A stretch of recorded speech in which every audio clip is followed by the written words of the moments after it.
Remain seated, please. Permanecer sentados, por favor. To all who come to this happy place, welcome.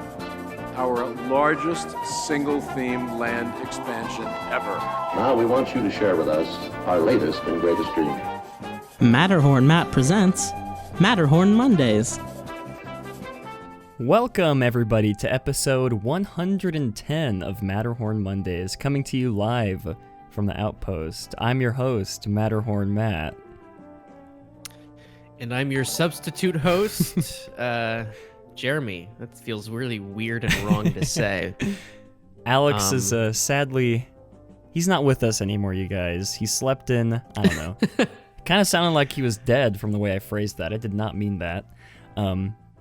No, Alex is fine. He's alive, I hope. He hasn't messaged us in like 5 minutes, so we'll see. He's fine. He's alive. Crying. He's crying probably because he missed the stream. Poor Alex. Yeah. We're gonna have to his move own on. Fault. Yeah. Alex, if you're listening, voicemail. You can leave voicemails for us. If yeah. Anyways, can we have a funeral for Alex? We can have a funeral at the end of the show for Alex, you guys. Don't worry.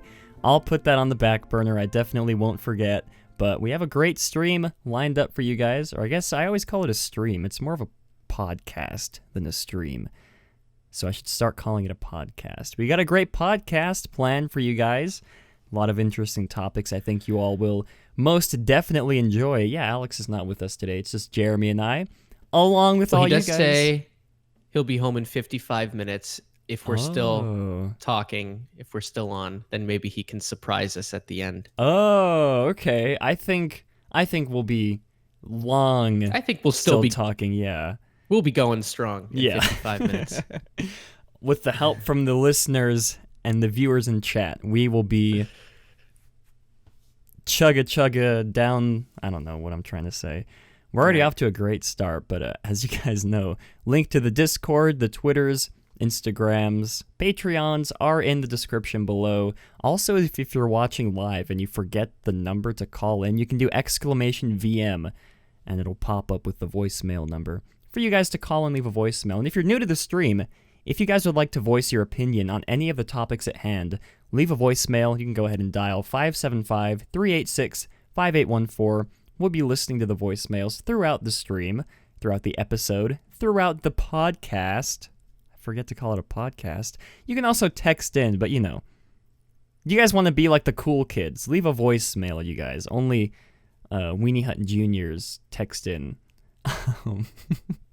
Anyways, yeah, we got a great stream planned for you guys. Oh, we do have some birthdays as well. If you guys would like to be wished a happy birthday live on the stream, you can submit your name and date using the form, Google Docs form down below, or you can do !birthday. This week's birthday, we only have one. Monday, actually. TJ's birthday. It doesn't say how old he is, but yeah. Happy birthday to you, TJ. And happy birthday to everybody else who, I don't know, is too shy to send in their birthday if it happened to be this week.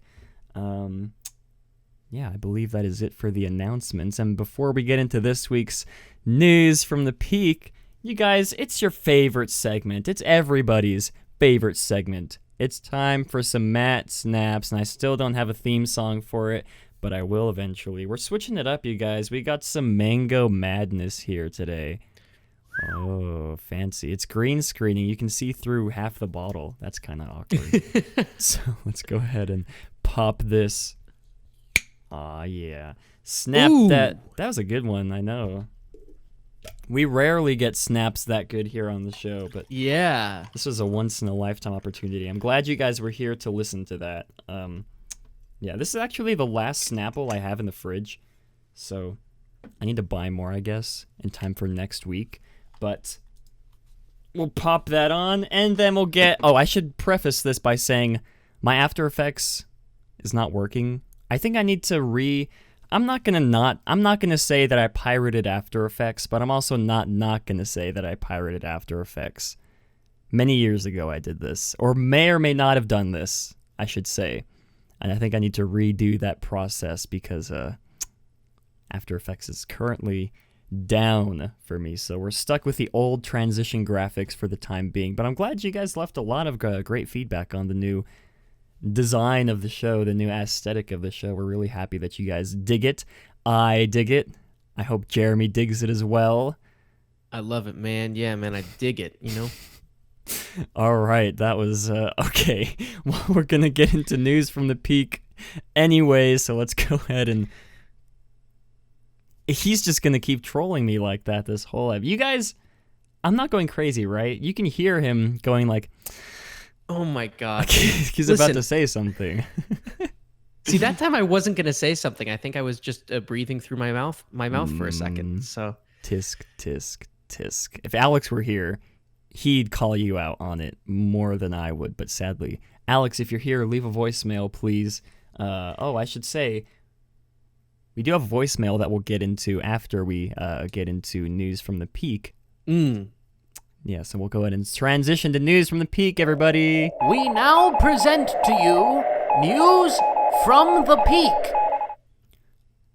For our first bit of news from the peak, we said we'd provide you guys with updates, and we are. The Skyliner has resumed operation at Walt Disney World. After being closed for a little bit over a week, the Skyliner resumed operation with modified hours as Disney continues to test the system. It's funny because it actually resumed operation just hours after we finished last week's stream, so this is like a little bit of old news for you guys, but from what I've seen, system's been running smoothly. If you guys, any Disney World natives in the chat, you can go ahead and clarify your experience on the Skyliner within the past week. If there's been any downtime, if there's been any technical difficulties, we'd love to hear from that. But yeah, Skyliner has reopened, you guys. I believe it opened to modified hours for the first couple days after it opened. I think from up until the 18th or the 19th, I believe, is when the modified hours happened. But Jeremy, I'm sure you're very ecstatic about this revolutionary mode of transportation reopening in Walt Disney World. I mean, like the past few weeks, I mean, I don't have any further like new revelations about the Skyliner news. I'm glad that they got it up and running. I mean, like, of course they were going to. Mm-hmm. But what if they didn't? That'd be funny, right? Wouldn't that have been funny? Yeah, well, that's a hypothetical. I mean, there was that picture that I saw going around that said, it was like a sign that was out in the Skyliner stations that said something like, just like gondola systems around the world, the Skyliner will stop occasionally and cause delays. It's like, yeah, well, that's because it's not an efficient form of public transportation. So, like I don't want to say predicted, but like I had talked about often on the show, is that basically it's not the branding technique was not genuine. Yeah. And so it yeah. I have to wake up, okay? I have to like ease into this co-host You should have position had a bottle of Snapple before we got on the show. I needed a Snapple. Not sponsored, but Snapple. We've been saying this for at least a year now. If you're watching, sponsor the show. What are you doing? But before we move on, I'd like to shout out James Cooper III for his $10 donation. So thank you to Mr. James Cooper III. I hope I don't miss any more. I haven't opened the donation thing. I just saw on my phone I got a notification for from PayPal. So thank you to Mr. James Cooper III. If you'd like to donate, you can do so. You can super chat on the main channel, not on the Matterhorn Matt Streams channel, but on the main channel where the stream is also hosted. You can do the super chat. I believe you can do through Streamlabs, I believe, !donate if you're watching live. So big thank you to everybody who's donated up until this point. And I really think Disney should replace the Skyliner with I don't know, I was brainstorming this last night. I was up late at night. It was just keeping me up at night. I couldn't sleep because of this idea that I had. Disney should replace the Skyliner with a Ferris wheel, except it's not connected to anything. It just rolls around the property of Walt Disney World.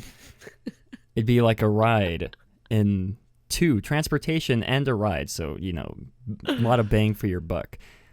That's hilarious. Disney, if you're watching, I copyright that idea. But for a second bit of news from the peak, this is very interesting to me. I don't know if it's as interesting as it is to you guys, but to me it is. Live-action Mulan is set to undergo extensive reshoots.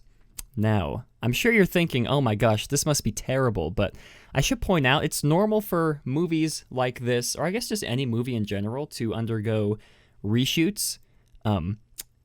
Nearly all movies undergo reshoots at some point in time, so this is not necessarily, this headline on its own is not necessarily a bad thing, but in this film's case, the reshoots are set to begin this month, the month of October, and will end, I believe, around halfway through February, only a month before the film is set to open in theaters on March 27th of 2020. And that is sort of the alarming part of this headline. One could attribute these reshoots to address the fact that the film will not include any musical elements, or the fact that Mushu is not in the film. He's been replaced by a non-talking Phoenix. I believe that was confirmed at the D23 convention a few months ago.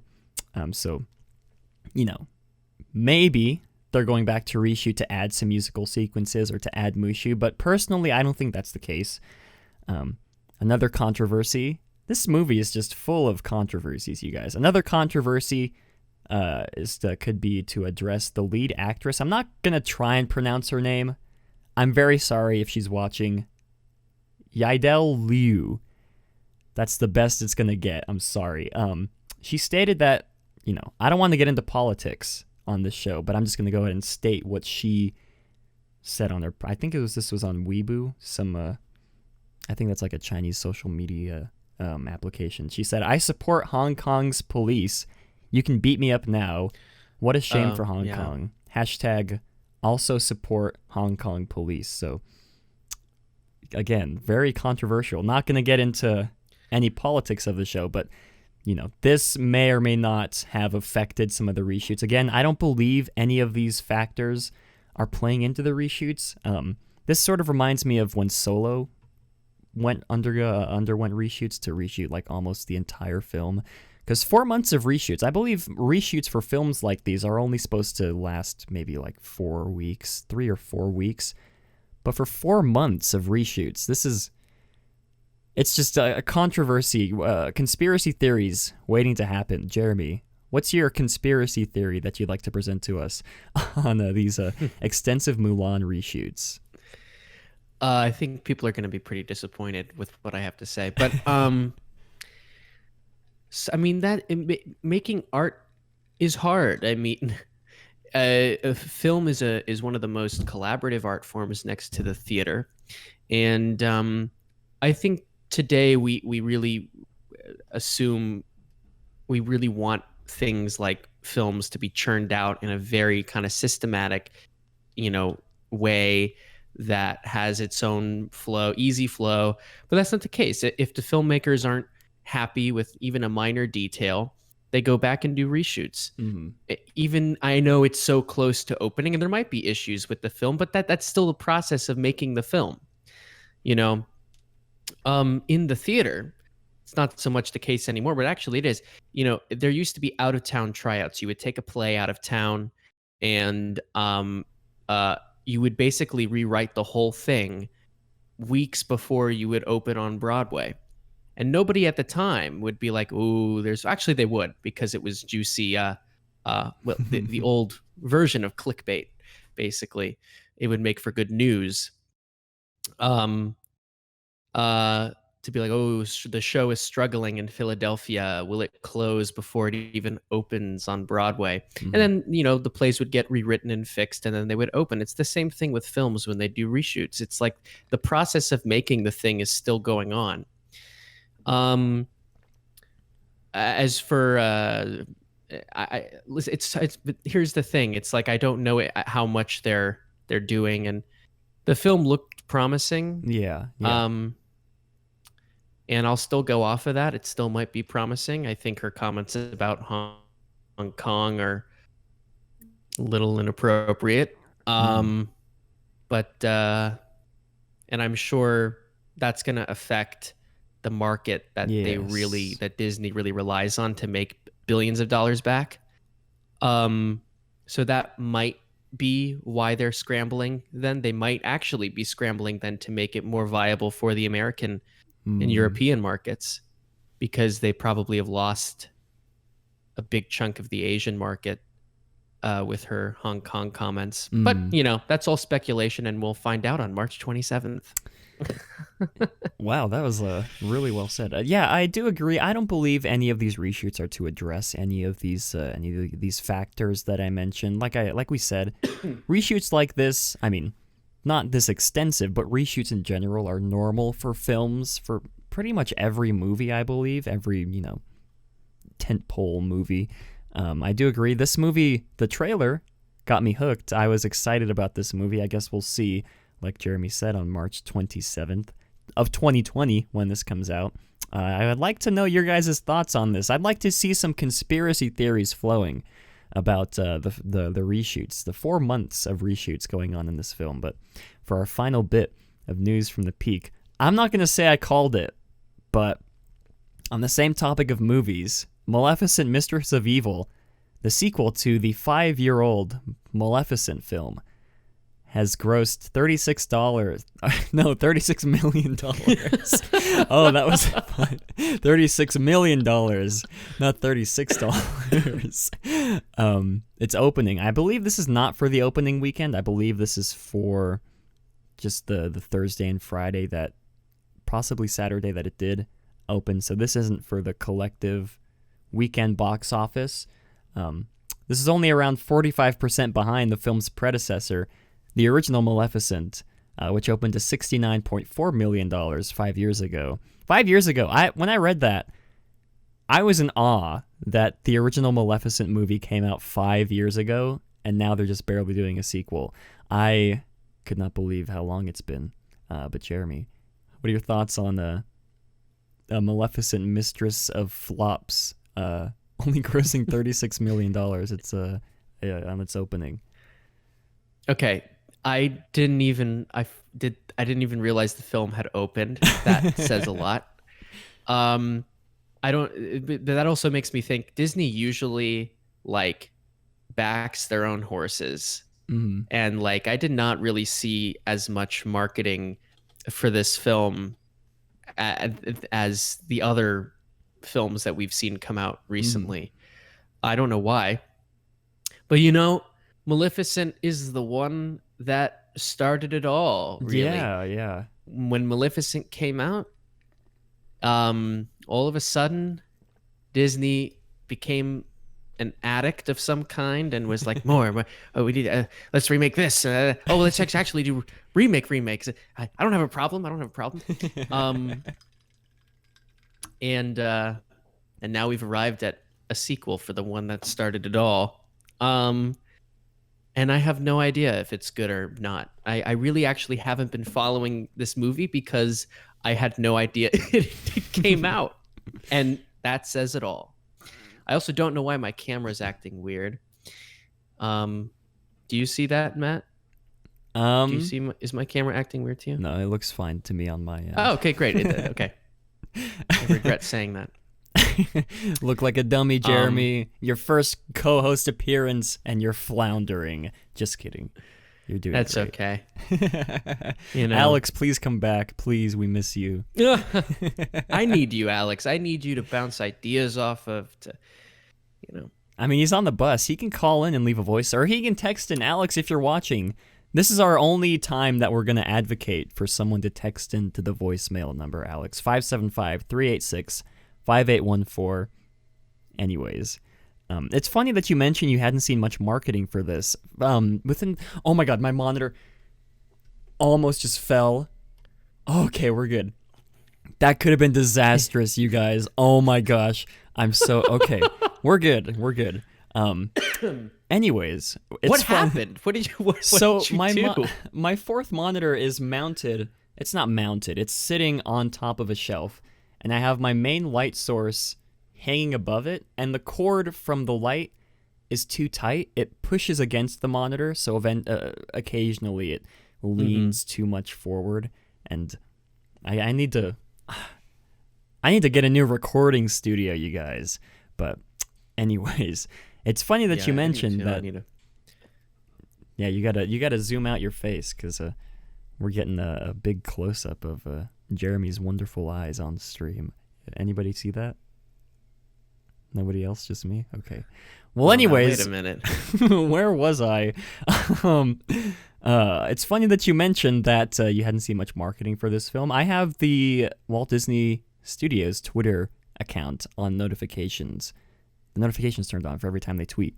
And for the past 2 or 3 months, every day, almost every 2 or 3 hours, I see a new tweet for Maleficent, Mistress of Evil. More so compared to the previous films that they've put out, compared to The Lion King. Wow. It's very interesting, yeah. Then I guess that's just a testament to no matter how much like marketing and promotion you're putting out, if people don't care, they don't care. Yeah.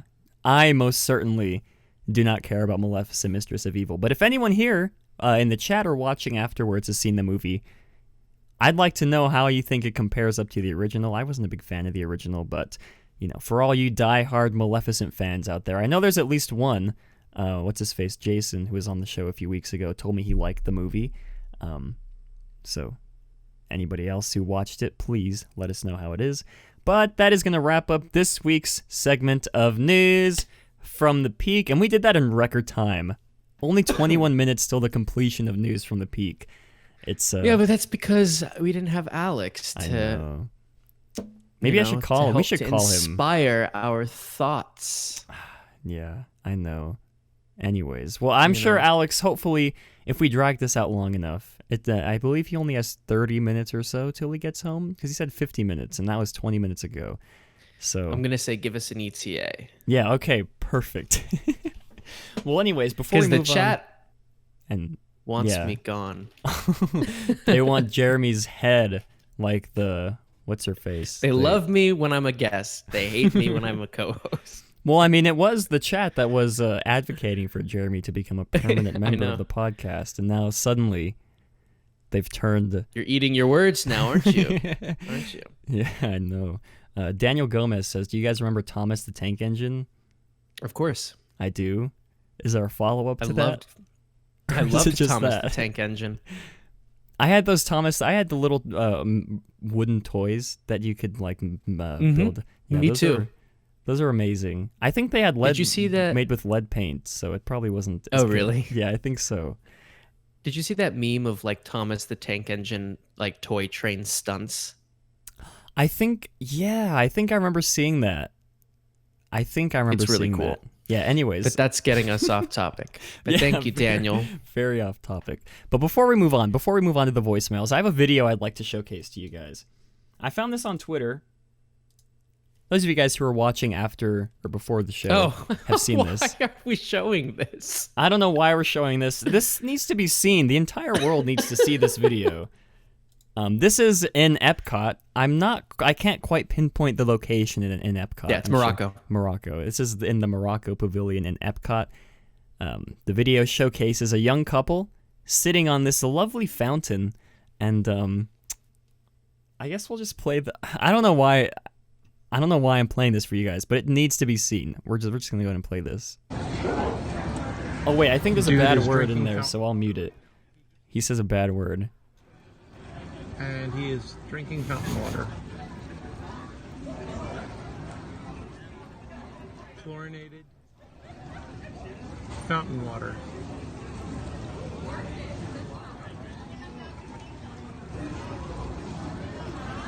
He's a mad lad. This lady. All right, I cut it off just before he said the bad word. I'm so proud of myself. But if you guys haven't seen that video, I retweeted it. You can go like it. It's a lovely video, really, that it shows a real testament to humans as a species, I believe. Yeah, the poor man probably got mad poops after he drank that fountain water. So I guess you could say this is a new version of drinking around the world at Epcot. Oh. Except it's pooping around the world because he drank chlorinated water. Yeah, I don't understand what he was thinking. I mean, there's the irony is that He's right by a quick service restaurant, like not like a yard away, like a few yards away. Mhm. You can just walk in, ask for cups of water, and refill his water bottle. That's what I do. Hydration is important, says Kenton. I mean, that's true. At least he Yes, knew to but- stay but hydrated. there's Tangerine Cafe right there. He can walk in and get water. Well, All right. he's a pioneer in the modern age. I feel like after this, Disney's going to make fountains like that where you can actually drink water out of it. But anyways, I don't even know what we're talking about. That's what you take away from it? Yeah. We do have a voicemail from none other than Bob Chapek himself, you guys. I'm excited to listen to this. I know Bob's a big fan of the show.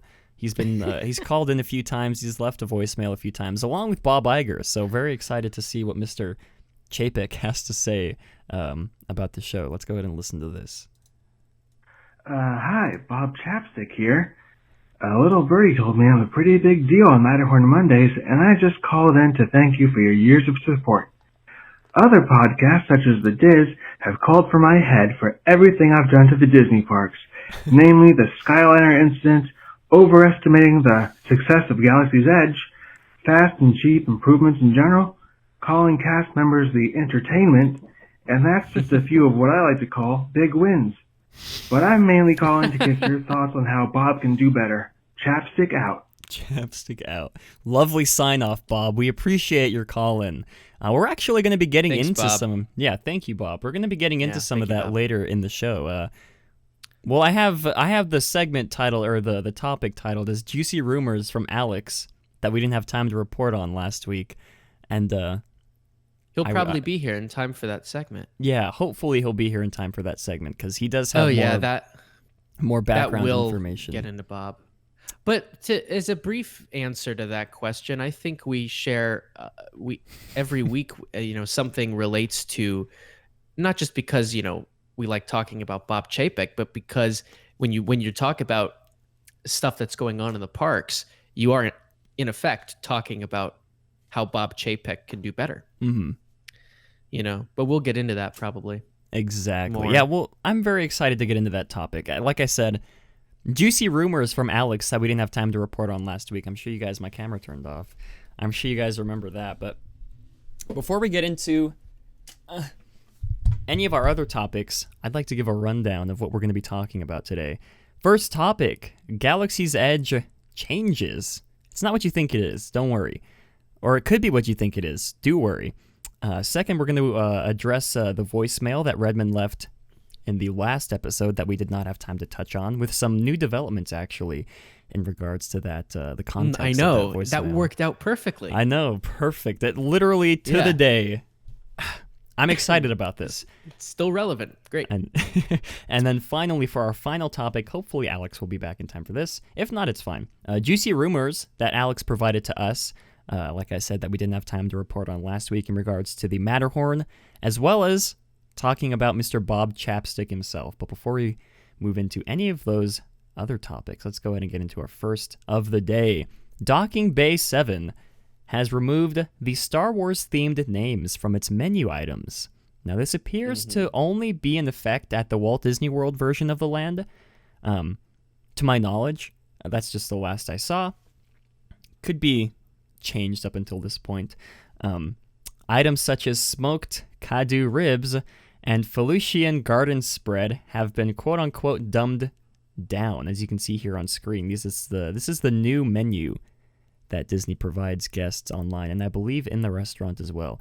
Normally, we wouldn't really pay much attention to a topic such as this. We leave it to News from the Peak to briefly discuss this. But in the context of the entirety of Galaxy's Edge's existence, from its opening to the dead crowds, now to this, I guess you could kind of see the narrative, I guess like the legacy that's going to be formed from Galaxy's Edge, from its inception up until its opening, with the, less than stellar crowds, as Disney didn't phrase it that way, but they basically did. Now to this, entertainment budget cuts into I guess you could call this like the removal of theming. You can kind of see the narrative forming around Galaxy's Edge's opening. Jeremy, what are your thoughts on I'm going to call it the removal of theming, because that's really what it is. What are your thoughts on this very interesting development happening at Galaxy's Edge? God, if I wasn't rushing to basically sit down and get ready to be on the show, I would have pulled up a quote from John Hench's book about theme parks' effect on dining experiences around the world, and that Disney kind of pioneered having like the names of dishes on menus contribute to like the experience. But first of all, I mean, the thing about the word theming is that theme is not a verb. You know, it's like, what does that mean? You know, theme is, you know, ideas. It's an overall idea.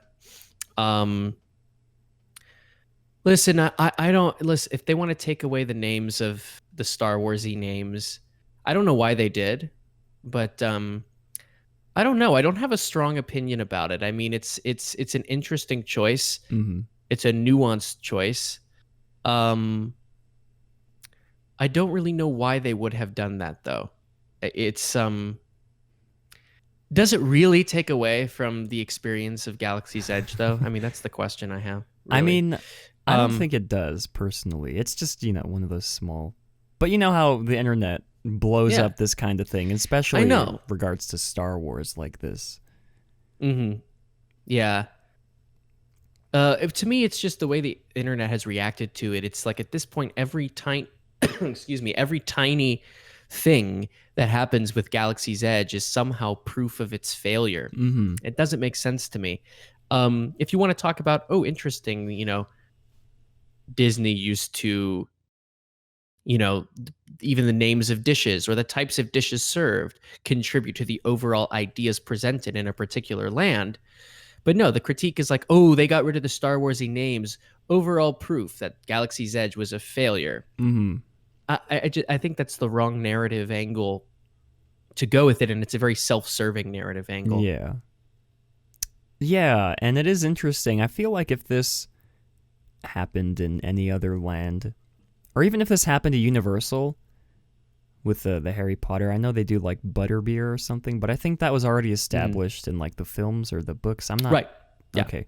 And, you know, you have names like Felucian Garden Spread and Smoked Cadu Ribs, who, you know, to my knowledge, were not featured in any of the films at all. I can understand why Disney would remove, or I guess, quote-unquote, dumb down the names of these dishes, because if you see the word Felucian or the word Cadu on a menu, I don't know, it'd be a little off-putting, at least to me.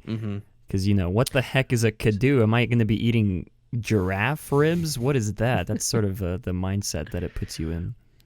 Well, yeah, you bring up something interesting, and I believe this is only happening for Hollywood studios, right? I believe so, yes. Right. So far. Disney World has an international audience. Yes. So if people come in from all over the world and they go, what is that?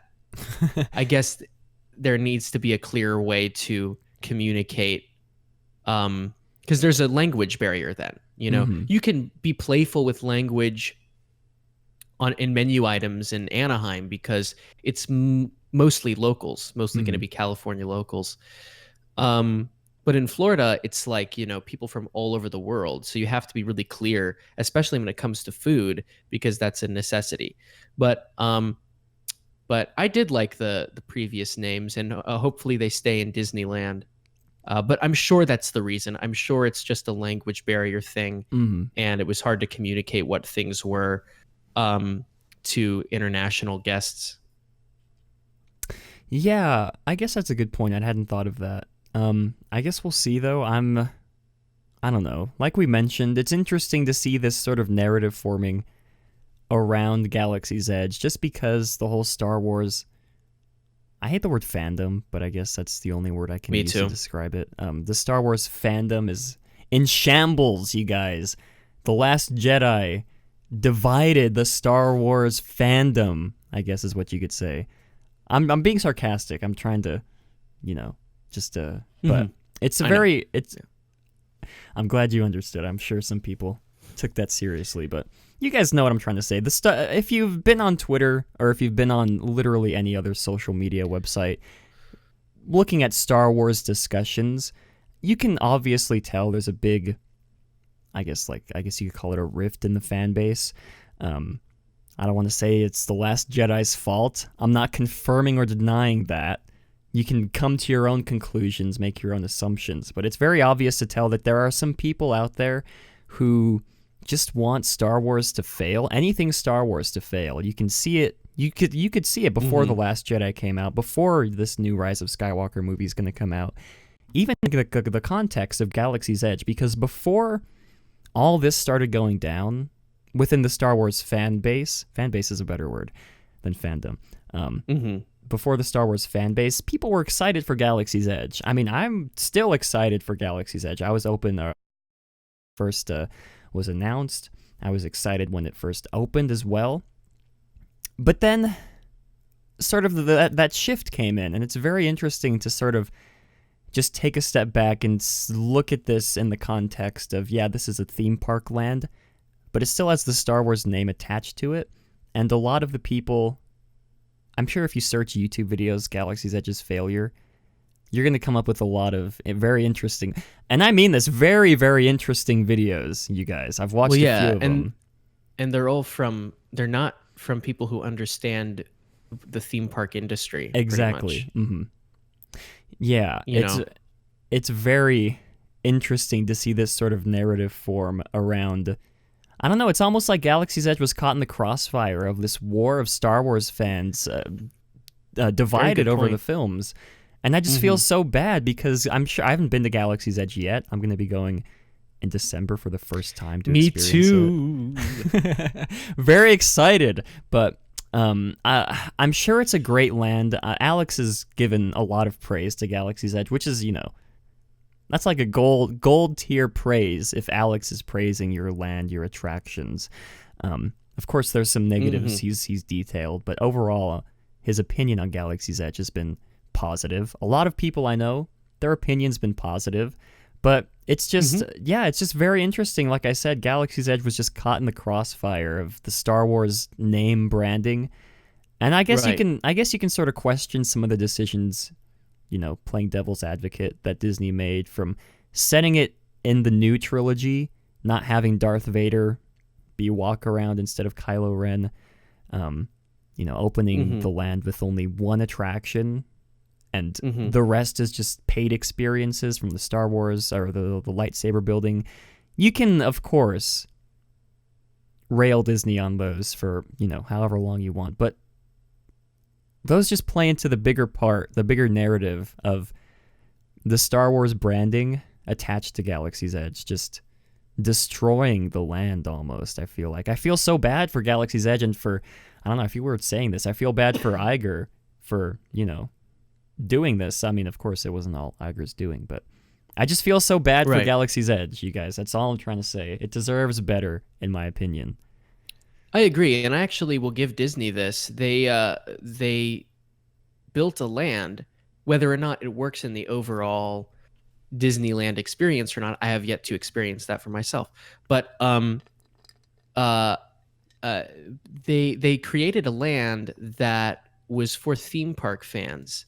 And I think that was a good thing, a good path to go down, because it really is kind of an ambitious experiment in how the and of course there is a critique side to this as well, but it is an experiment in how future lands that are influenced by owned franchises, acquired franchises, can then be used to churn out original content from within it to expand the franchise under now the new parent company.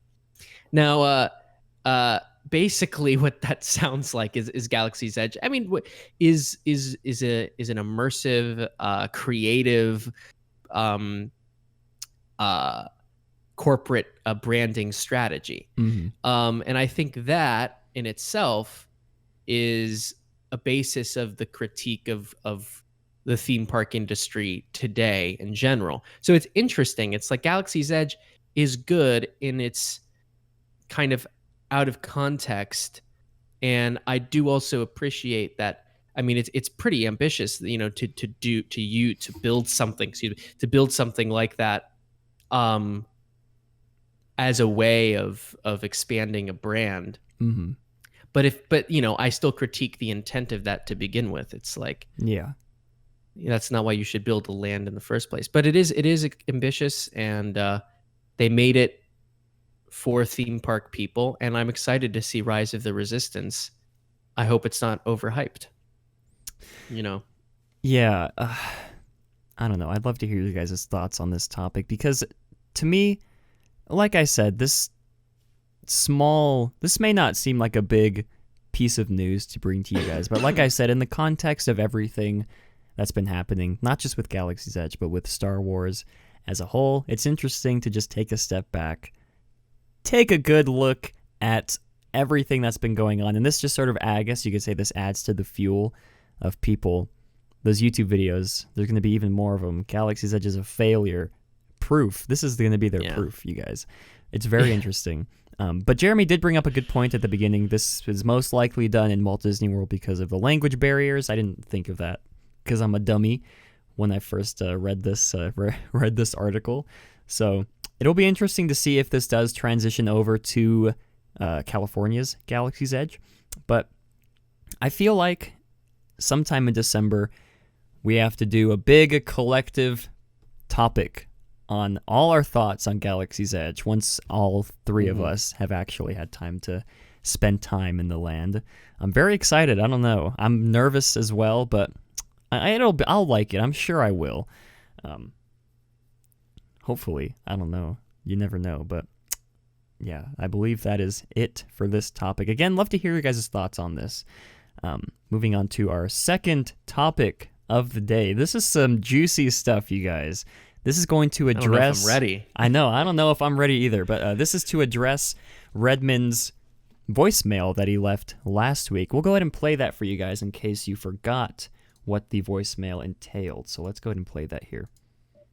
Hey, it's Redmond. Just calling to discuss the rumors that Disney is considering buying Spider-Man from Sony.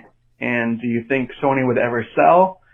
And what would this mean for the Sony Spider-Verse? I personally find the Sony films a bit lacking. Venom was entertaining, but had nowhere near the same engagement in terms of writing quality and character development that MCU films have. Perhaps we've been groomed to believe MCU set the standard of how comic book movies should look and feel. Recently, Martin Scorsese commented that Marvel movies are like theme parks and aren't real cinema. I recently watched Joker, and I'm still having trouble figuring out if I even liked it or not because it was so out of the ordinary. This may go back to the point I made moments ago that asks, what is real cinema, and is there even such a thing? Thank you. Bye. Again, thank you to Redmond for this amazing voicemail. These are the kinds of voicemails we want from you guys. These open-ended questions, deep thought-provoking questions. We're not necessarily going to address the first bit when it comes to Disney trying to buy Spider-Man. That's not going to happen anytime soon, I don't believe. Sony's going to cling on to Spider-Man like what's that girl's name at the end of Titanic on the Rose, like Rose clinging onto that door for dear life while she pushes Leonardo DiCaprio into the ground or into the freezing water. Sony's not going to sell Spider-Man anytime soon. What we're going to be detailing here is the recent comments from Martin Scorsese about how, I don't have his exact quote, but I believe he said that Marvel movies are like amusement parks, like Redmond said, and not real cinema. Again, I don't have his exact quote, but... Yeah, well, he said theme parks, and I think that the use of theme park is different than the use of amusement park. So But yeah. Yeah, and there was actually recent development in this topic, so it's still relevant, you guys, this topic. Let's see. Francis Ford Coppola defended Martin Scorsese and called Marvel films despicable. His words exactly. So we're going to go ahead and try and, we're not geniuses, I guess. I guess you could call them geniuses of the film industry. If you're a fan of their movies, we're not as smart as them. I guess that's what we're trying to say. Jeremy might be, but I'm a few tiers below there. Yeah, we're gonna be trying to dissect that, as well as the open-ended question that Redmond said: what is real cinema, and is there even such a thing? And then he says "buy" after, but we're gonna exclude the word "buy." So, like we said. I don't even know where to start with this. I guess we'll start with... Me neither. Yeah, well, as you may know, Francis Ford Coppola, most famously known for the cult classic film Captain EO. That's his most popular film that he produced. I don't think he's made any other films besides that one, but he, like I said, he defended Martin Scorsese, saying that Marvel films are despicable. And I believe even James Gunn, for those of you who don't know, the director, Guardians of the Galaxy films, responded to that despicable comment on his Instagram. I don't have it pulled up in front of me, but I'm sure someone follow his Instagram. He's a really funny guy. You can find the post, but yeah, I don't know where to start with this. I guess we should start with Marvel films in general. Okay.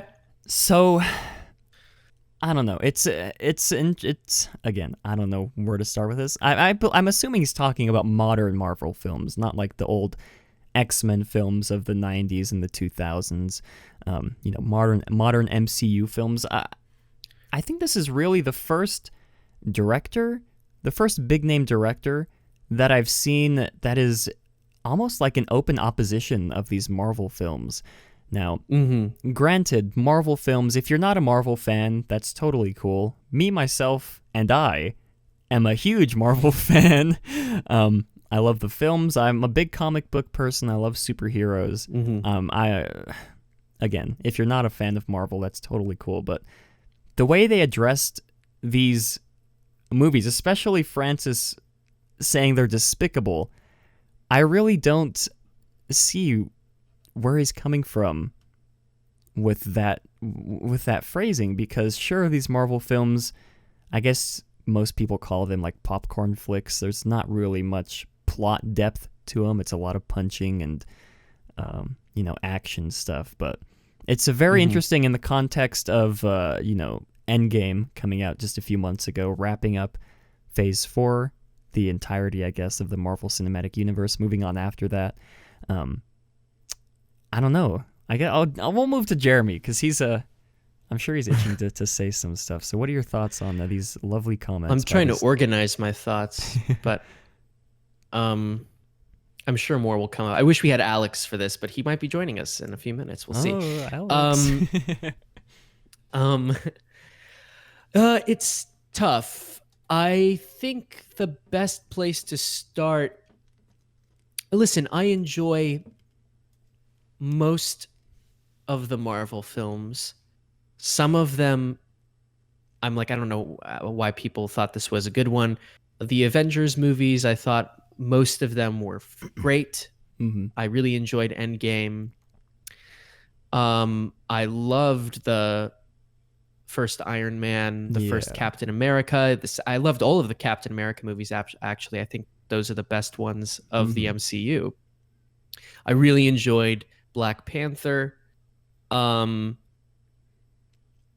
The reason why I think directors like Coppola and Scorsese are upset and have such passionate feelings about Marvel films, I don't know if it's necessarily about the quality of the films themselves, although it could be. I think it's more out of anger and frustration and sadness and despair of where Hollywood has arrived. I mean, think about it. I think they're more angry that Disney now is this I say this a lot on this show, this, multinational media corporate conglomerate.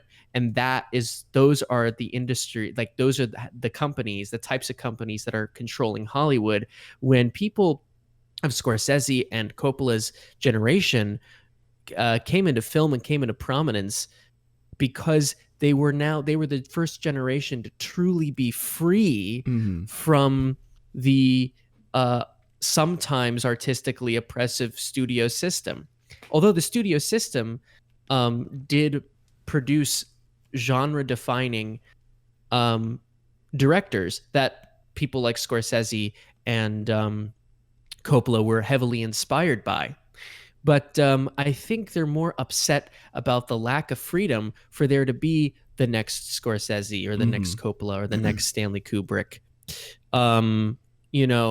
Because Hollywood is so institutionalized in the sense that it's kind of gone back to being the studio system, but like even more corrupt and even more more powerful than they ever were before, because they are basically have been bought out slowly but surely by larger companies, or in the event of Disney, they restructured to become one of those kind of large multinational just things that eat other companies up. And like we've seen, I mean, the big part of this is that literally Disney ate up one of the most iconic film studios in film history.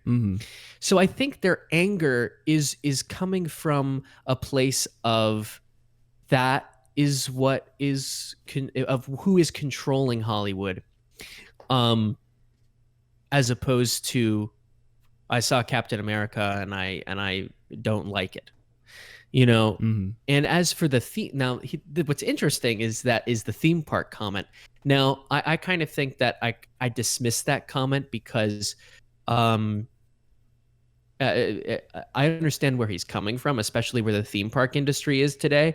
But I think where the theme park industry was headed, especially in the Walt's final years and the final years of the Disney company before it was restructured, was actually in a physical place medium, a new type of artistic medium, and Walt believed this too, that could explore complex psychological ideas of the human experience. So I kind of dismiss that because I don't expect the general public it's hard to explain to the general public that theme parks were on the path to doing that and then don't do that anymore. And there's Alex. Oh my gosh, Alex is here. Oh my gosh. It's a miracle. Survived. Alex survived. It's so happy. But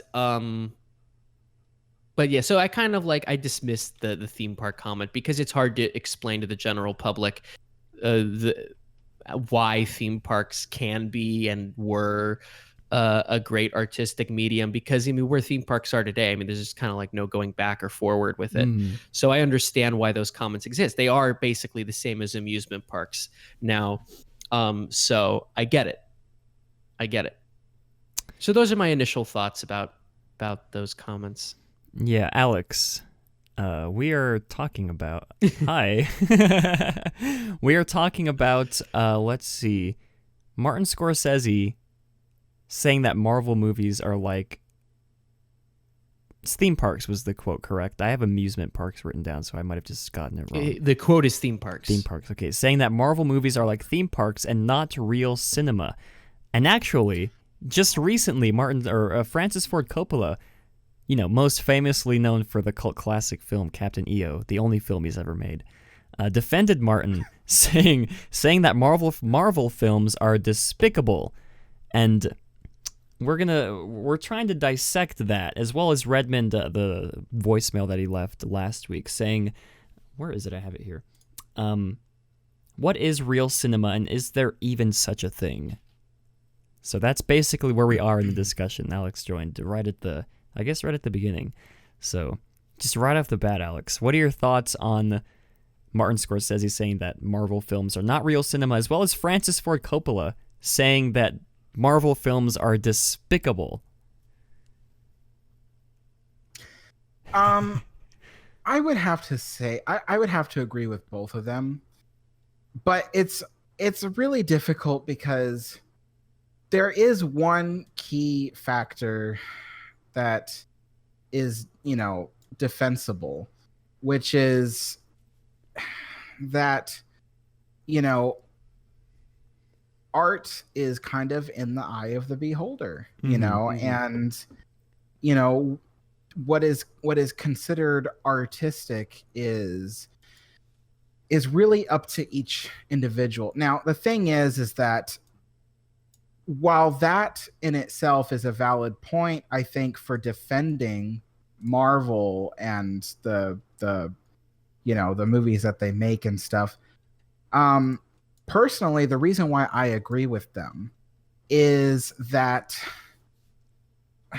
well, there are certain standards for what is considered good cinema, and not just cinema, but story writing as well. Mhm. There are set standards that people agree upon, especially which are taught in literature courses and things like that, which teach you about the setup of a storyline and stuff like that. And so the thing is that when you look at these two topics, the two subjects, stuff like Marvel and then classic good cinema, it's difficult because while there are set standards and things like that, you get a bunch of audiences that enjoy these movies. So, but anyway, what I was trying to get to was that there's a difference between, okay, so there's this painting of a red dot. Okay, it's a white canvas with a red dot. Now, that some people would say is an oversimplified explanation of what is on the canvas. Some people believe it's the depth of the red in the dot, that matters, that channels your emotions, and or like the fact that the white is a very specific off-white that, I don't know, represents some, I don't know, what am I trying to say? Like tainted innocence and things like that. So, but in the end, when I look at it, it's a red dot. And I feel like a lot of people say this, but I feel like I could do that. And that's one of those things where it's like, well, but did you? And it's like, well, no, I didn't. So it's really a difficult topic. But yeah, so basically what I consider to be good cinema is, one, something that I couldn't think of, something I couldn't just jot down on a piece of paper and then call that a good storyline. Mm-hmm. And then another thing is like how much work, how much creativity went into it. And when you really think about it, anything that uses CGI, even Pixar movies, unfortunately, I don't necessarily consider art. And the reason is because a lot of these things, you create it, you create the image, and then from then on, it is a virtual model that you can move and mold and stuff like that. And so really you're creating a virtual puppet that you can manipulate and then photograph, and then that creates your film in terms of CGI and stuff like that.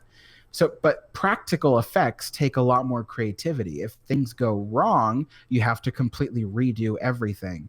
And so I feel like stuff that takes a while, takes the human mind and all of its creativity to put forth into it, not just visually, but story-wise, and then the way that something is filmed, the cinematography of it also counts. But when I look at stuff like Marvel movies, it seems like someone just set this standard for action movies, and everyone else is like, okay, well, we're gonna film it just like that. We're gonna have the storyline just like that. Everything is gonna be the same as that, except all these characters are gonna be Marvel characters. So it just almost seems like they're just pulling from a recipe book, creating the recipe, but using food dye to change the color. Okay. So that's how I feel about it. But again, to use that same metaphor, some people really like the way the food dye changes the way something looks. And I wish I could tell those people they're wrong.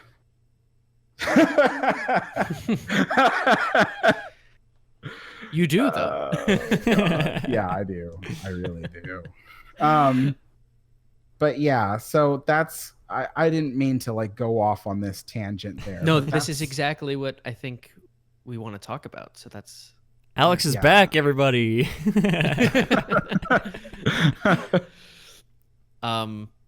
Yeah, Alex, I agree with you.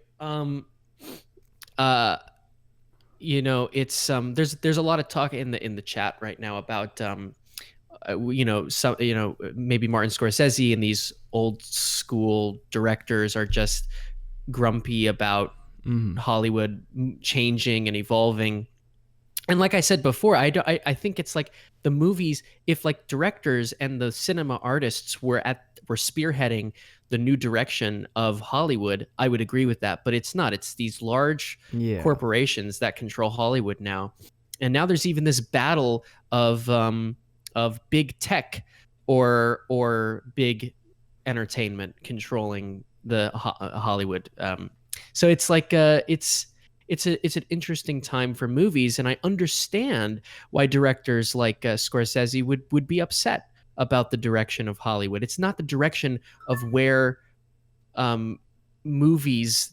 directors want to take movies. We have some fantastic directors working today who create amazing films. The problem is that they don't have the proper backing. The reason why something is perceived as not accessible is not necessarily, it doesn't click with the public. No, the public is open. When you sit down in a movie theater, you are open to whatever is about to happen on that screen.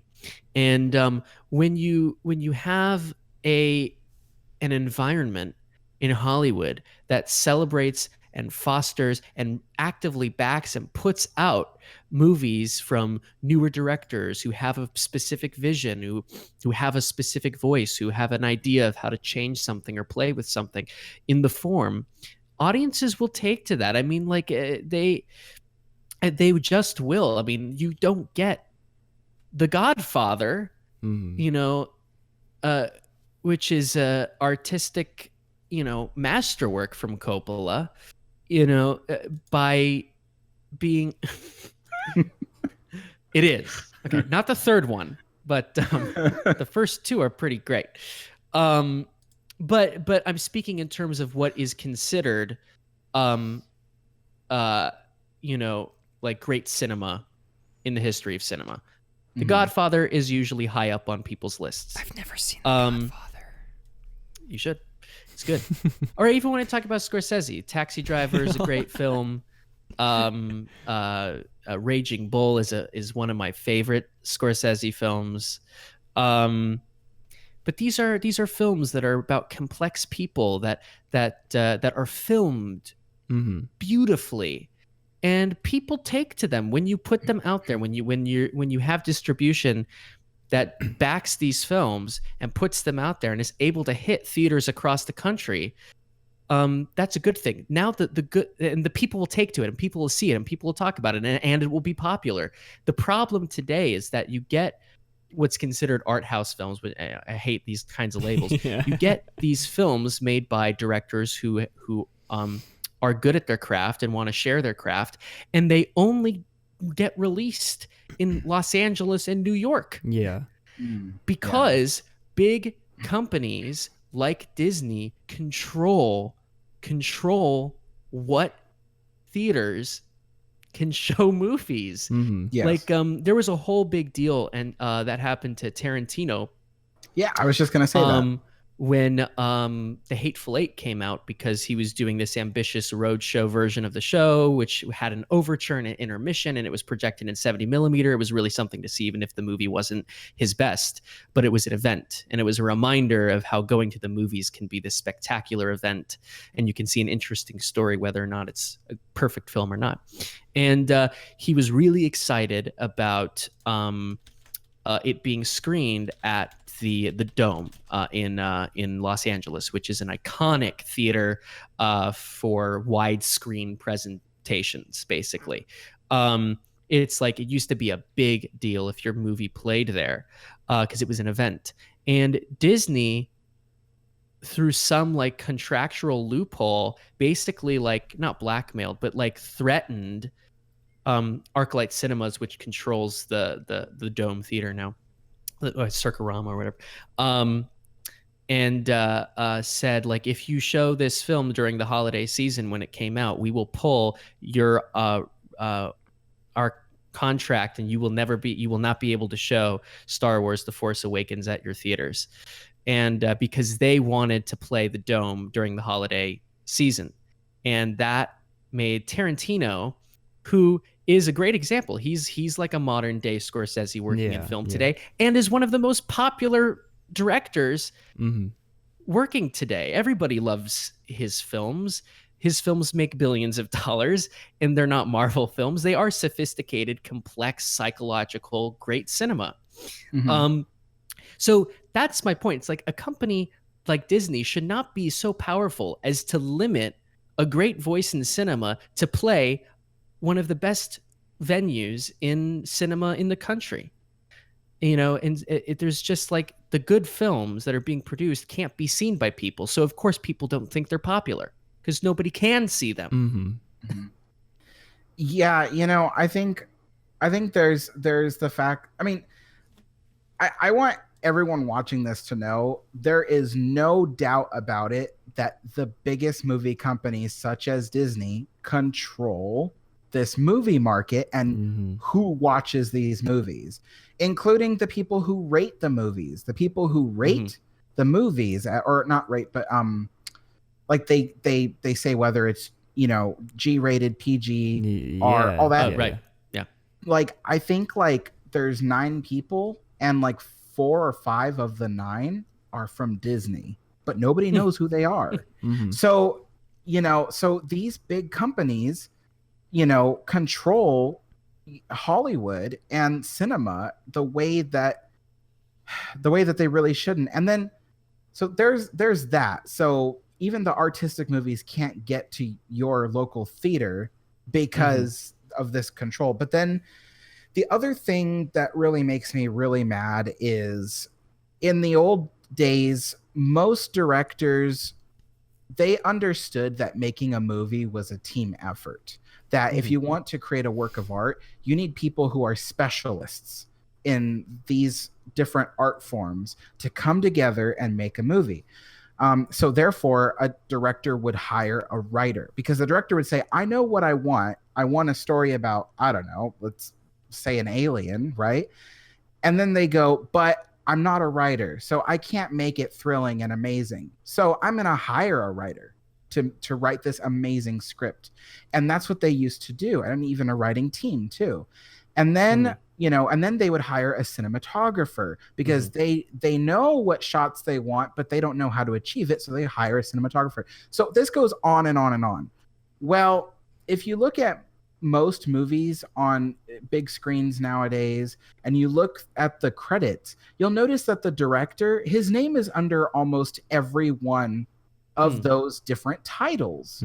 And the reason is because nowadays being a director is a lot like being a VIP, or better yet, like a celebrity.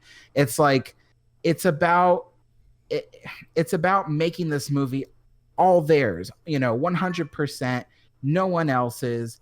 And because of that, directors nowadays are performing different roles in the making of the film that are not best suited for their skills. So what is a director? Well, in its most basic form, a director is a guy who directs the team on how to put the film together. Okay. A director is not a multi skilled person usually. Some of them are, but it's the same thing like a chef. A chef, people think that all chefs are like, you know, these amazing know-it-all, can cook anything people. But chefs are a lot like directors. They have a speciality, but they've moved up to own their own kitchen, and they therefore delegate the responsibilities to the people with those skills. So yes. So the thing is that just because a director can type out a whole script doesn't mean the script is good. Yeah. And so that's my biggest issue is now you see these movies, they are horribly written, horribly filmed. I mean, just many are, yeah. Yeah, I mean, just watch the YouTube channel Cinema Sins. I mean, they go through and they tell you everything that is wrong with these movies. Sometimes they get their own things wrong, but for the most part, they get a lot wrong sometimes. Yeah, but still, there are things are things that they point out, and they're one of the people that can really point out stuff. So, yeah. Yeah, I was trying to remember what I was going to say. You said something really interesting that spawned. What did you just talk about, Alex? Wow. Oh, no. So there are I mean, I guess that is true. And a director is basically the captain of the collaboration, and has a sense of vision. Like, I know that there are directors for all of those Disney films when Walt was around, but he was basically the captain of that collaboration. Like, he had an overall vision of how something should look and feel, and knew how to hire the right people to bring his vision into fruition, basically, when he was involved in some films. Some films he was just like, go off and make it, and whatever, my attention's over here. But there are some great directors today who I think are fantastic writers and directors, and one of them being Tarantino, like I just mentioned, and also Paul Thomas Anderson. He's another one who's a fantastic writer and a fantastic director. Yeah,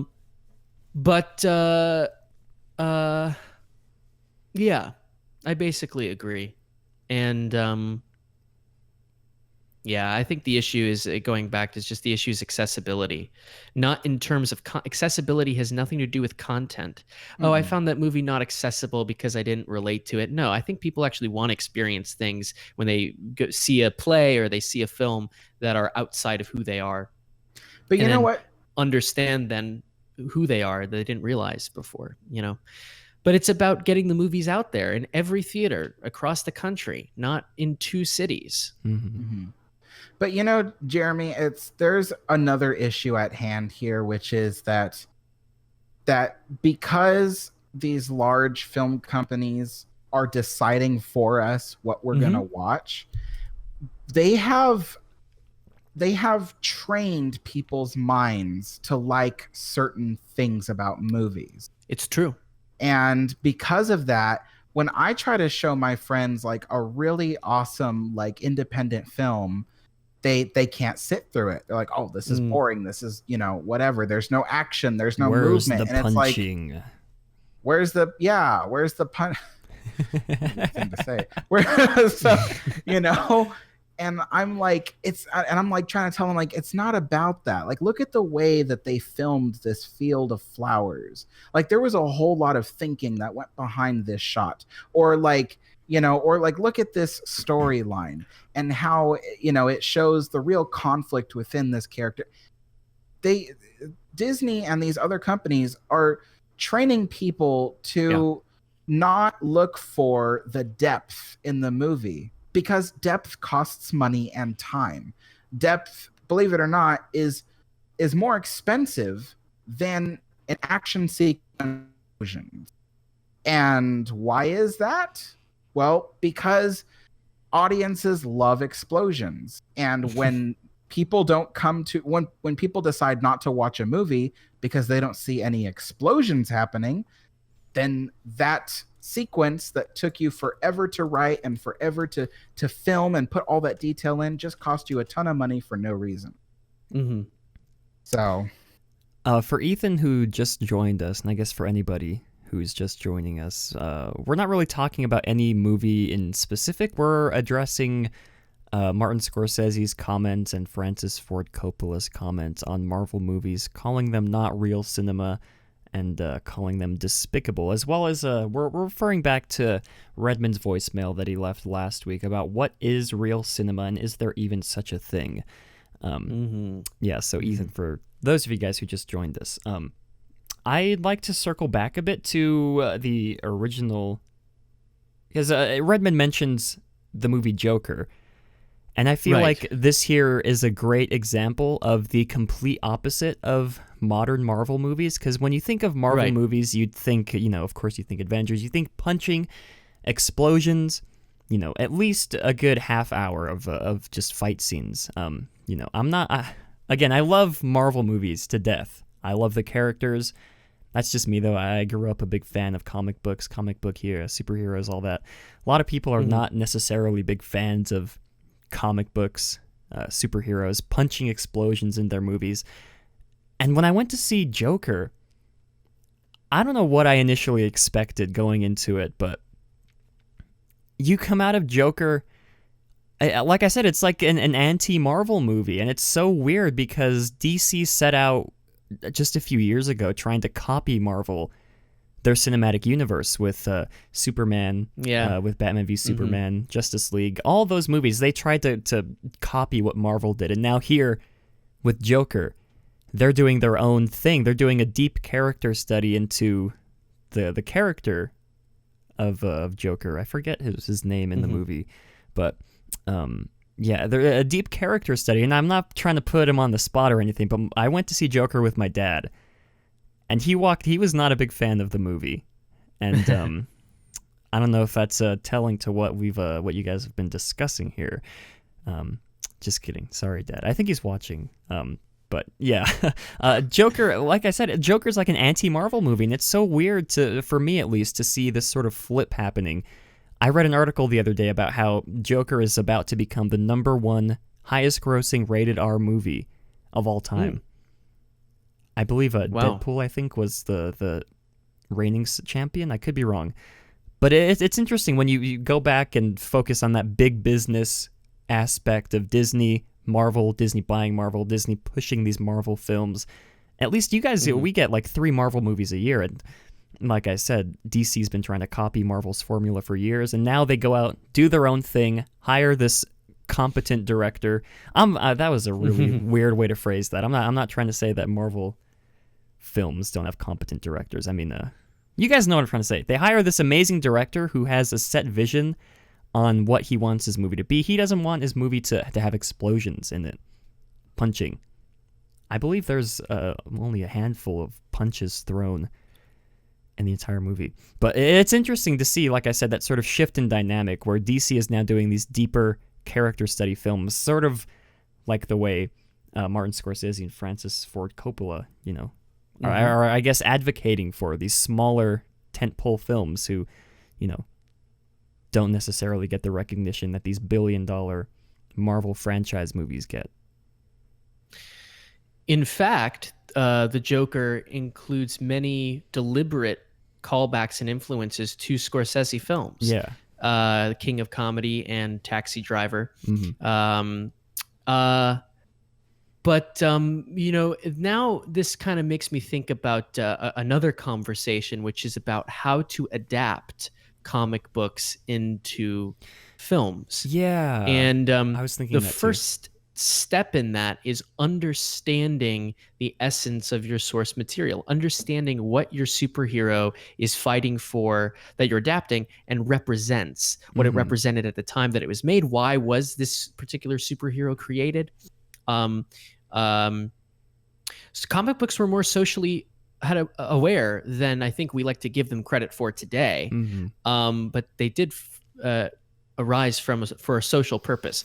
But when you adapt, for example, I was just reminding me of the Christopher Nolan Batman. I was just about to how bring those that up how as well, those yeah. were really, really popular, and yet a really, really well-made psychological examination of Batman, the character, and of course, one of the most iconic Joker performances ever.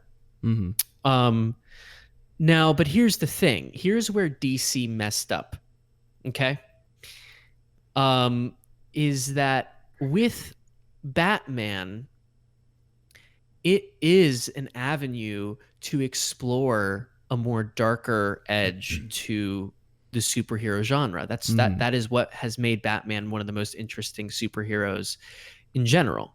There's a really deep psychological, complex aspect to the human being himself, and so when you go approach the films with that angle, you get great films like Christopher Nolan's Batman's and this Joker film. Now, where DC messed up is that they tried to apply that same principle to a superhero like Superman. Yes. Which is the antithesis to Batman. A Superman was invented to, first of all, it came out of the Great Depression, and it's supposed to resemble the pure essence of optimism for the future of humankind. And that Superman has such a firm belief in the potential for humans to be good that it's an uplifting narrative that Superman should have. And the famous Christopher Reeve one made in the 70s is a prime example of you feel uplifted by that. The Man of Steel was trying to go down the same, and that in itself can be deeply psychological and complex, the idea of human optimism.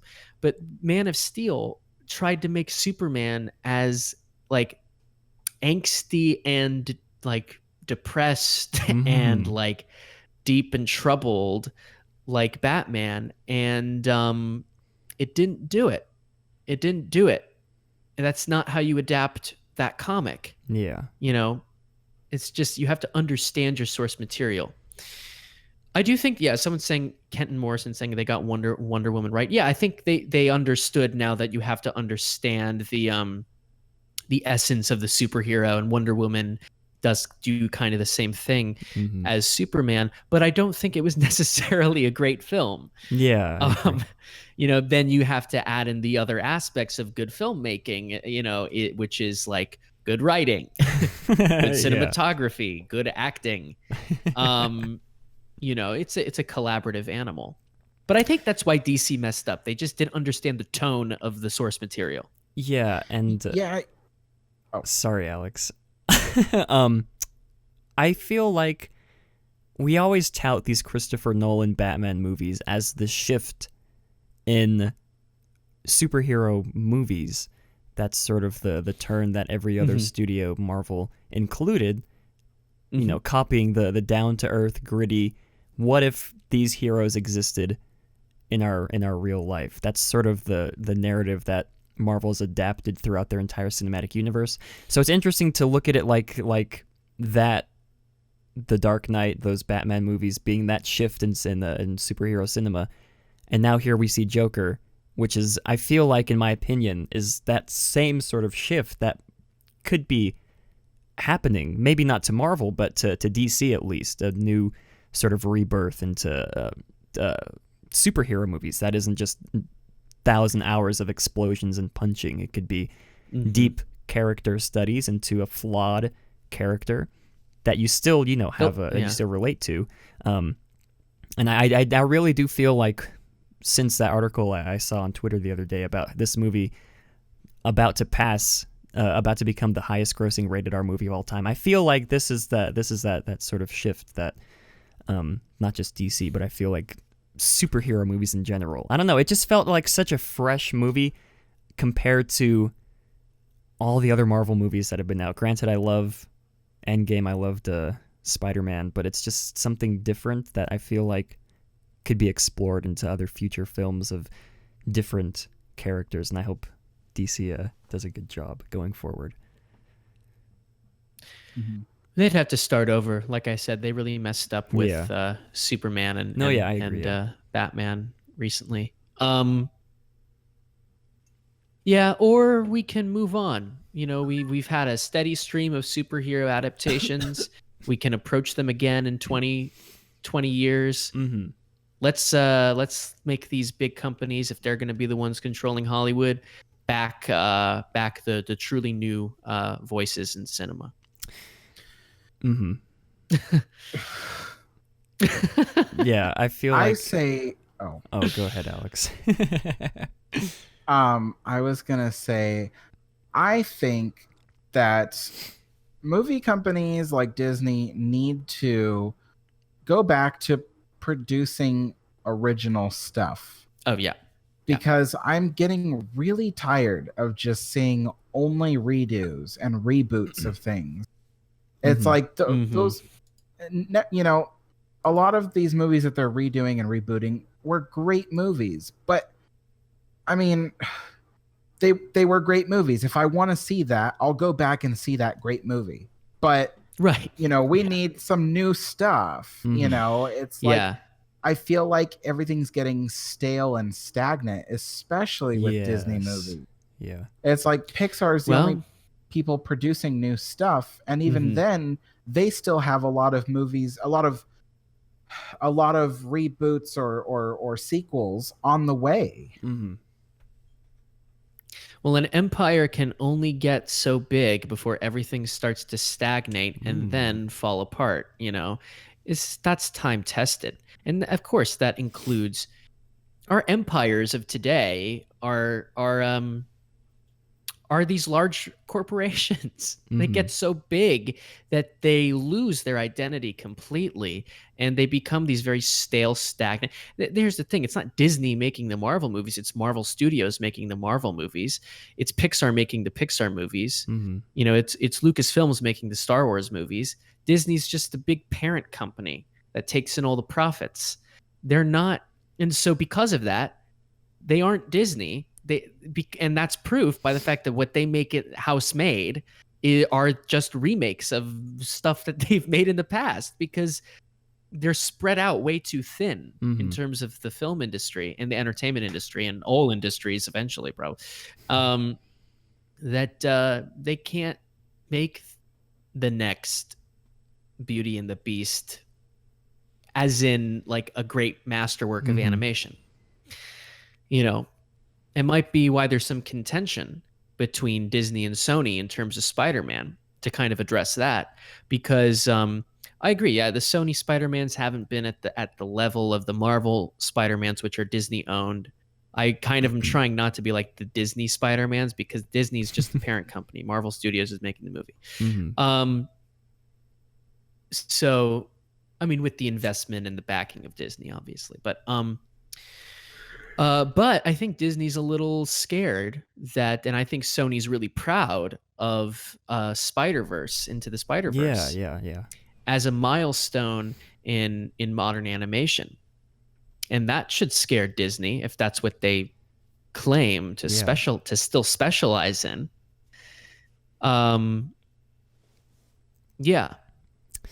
Yeah, it is interesting putting it up against Spider-Verse, Sony. If you guys haven't seen Into the Spider-Verse, it's a really, really good film. Go watch it.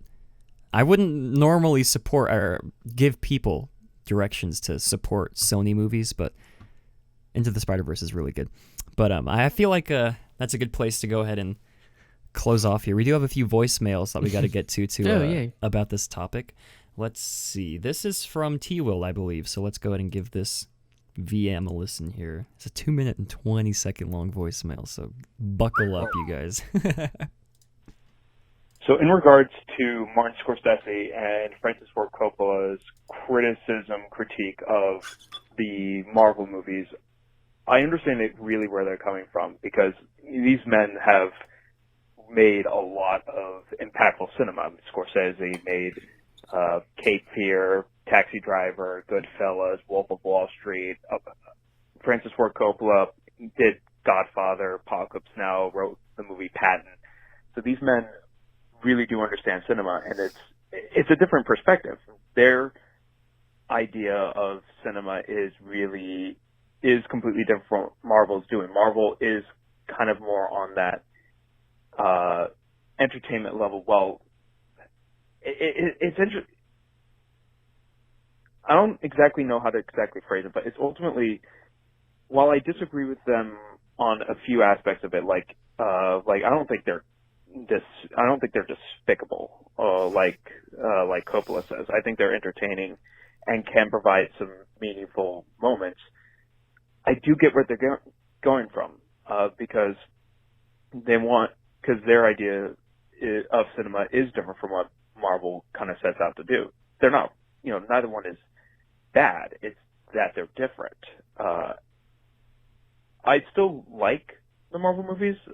Like I mainly love Thanos from, Infinity War and Endgame mainly. But ultimately, I see what they're coming from. It's a very, the movies end up kind of becoming a bit one and done for me, and I kind of never go back to them. So I'm repeating myself, but I get what they're going for. I don't entirely agree with them, and I think the Marvel movies can be impactful and meaningful in their own right. What they're doing is different from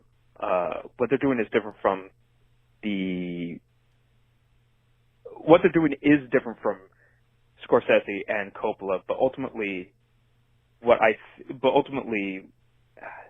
I'm losing my mind. But generally, I don't entirely agree, but I think they have a point. All right. Thank you, Mr. T. Will. Do you guys have any thoughts to address Mr. T. Will's voicemail?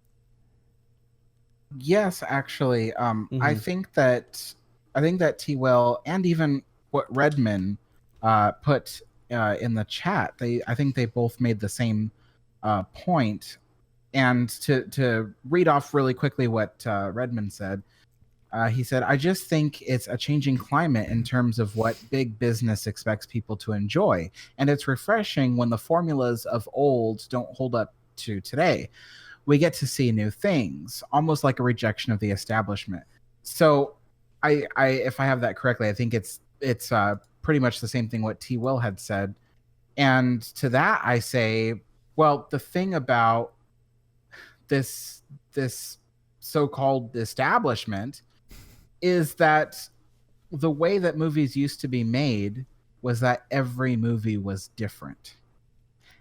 And now today, the way that movies are made is they follow a formula. And it's almost like, it's like what I was saying earlier. It's like a recipe. They go, we know what makes the money. And instead of doing something new, we're going to follow this formula. You have an outsider guy and a strong-willed woman, and they clash, and then they get together, and then they are together in the end. And usually you can plug that into any one of the movies, such as like Jurassic Park, for instance, or Jurassic World, or like Star Wars and stuff like that. And so it's just, I can't say much about the Marvel movies, but because I haven't seen very many of them. But what I can say is that when it comes to movies today in general, including a lot of Disney movies, they're all the same story, just told in different little tiny ways. But the things that Martin Scorsese, or even what I forget the other director's name that I was Captain EO. talk about. What? No. There's another Jeremy, the director that directed Alien. Do you remember? Oh, Ridley Scott. Ridley Scott. Ridley Scott's old movies, they used to, all these directors, they used to do something completely different from one another. Yeah. Entirely different. So the argument that, these big name companies today are changing up the formula, it's like, that doesn't make sense because there was no formula. Now there is a formula. Right. Yeah. So that's the point I wanted to make here. Yeah, that's really interesting. I'm like, for some reason my internet I might be lagging. But one thing that's interesting, even especially back in the studio system, directors were assigned films. So, for example, you have a masterwork like Casablanca. The same director in the a decade later, basically directed White Christmas, which is a great movie musical. But it's that versatility that directors were forced to have that really pushed the boundaries of what films could do. And today it's kind of like you have to direct one type of film, you produce one type of film, But there was something that T. Will said that I found really interesting. Oh yeah, listen, it's okay to like the Marvel films. I think the frustration that people like Scorsese have is not that the Marvel films exist in general. It's that they're the only things being pushed. They are overbearing in terms of Disney's distribution power. So if that's the only thing available to see, that's the only thing people are going to want. I mean, that just goes back to what we were talking about before. So it's like, out of context, they're fine, entertaining, fun films. Within this wider context of Hollywood and film, they can't be the only films that make that much. The reason they're making that much money is because they could completely control the market. Yes. And that's a problem. It's more variety of films need to be seen by a bigger, wider variety of people. And that really has very little to do with people's preferences and more to do with getting films out there in every theater in every city in the country. Yeah, it's not the funny thing. I'm going to use another little metaphor here because this is happening in other industries across the world. Every industry. And so basically, in my industry, I have a coffee shop. We do what's called third wave coffee, which is basically just handcrafted. Everything is done by hand and everything is carefully monitored. So you're getting the best cup of coffee we can get you. But the thing is that Starbucks has taken over the world. And what does Starbucks do? They burn their coffee beans. They leave them out to get old, stale, and rotten. And then they brew it into a disgusting, filthy mess in your cup. And then they give it to you by loading it full of sugar and heavy cream and allowing you to put your own ingredients, even though you're not the one making the drink. And so the thing is what this metaphor is that big companies in cinema are controlling what you are getting. So Starbucks, in this metaphor, is controlling all of the coffee you drink. And if you have nothing to compare it to, how do you know what good coffee is? And vice versa, when these big companies, Universal, Disney, up until recently, Fox, they were all controlling everything you watch and showing you these same bland formulas of movies. And so how can you compare these movies to good movies when this is all you're getting? So that's kind of what I've been trying to say here. And just to go back to my little metaphor, my business partner and I get really angry when people come into our coffee shop and they're like, "Yeah, can we get a caramel macchiato and extra large size?" And I go, "Do you know what a macchiato is?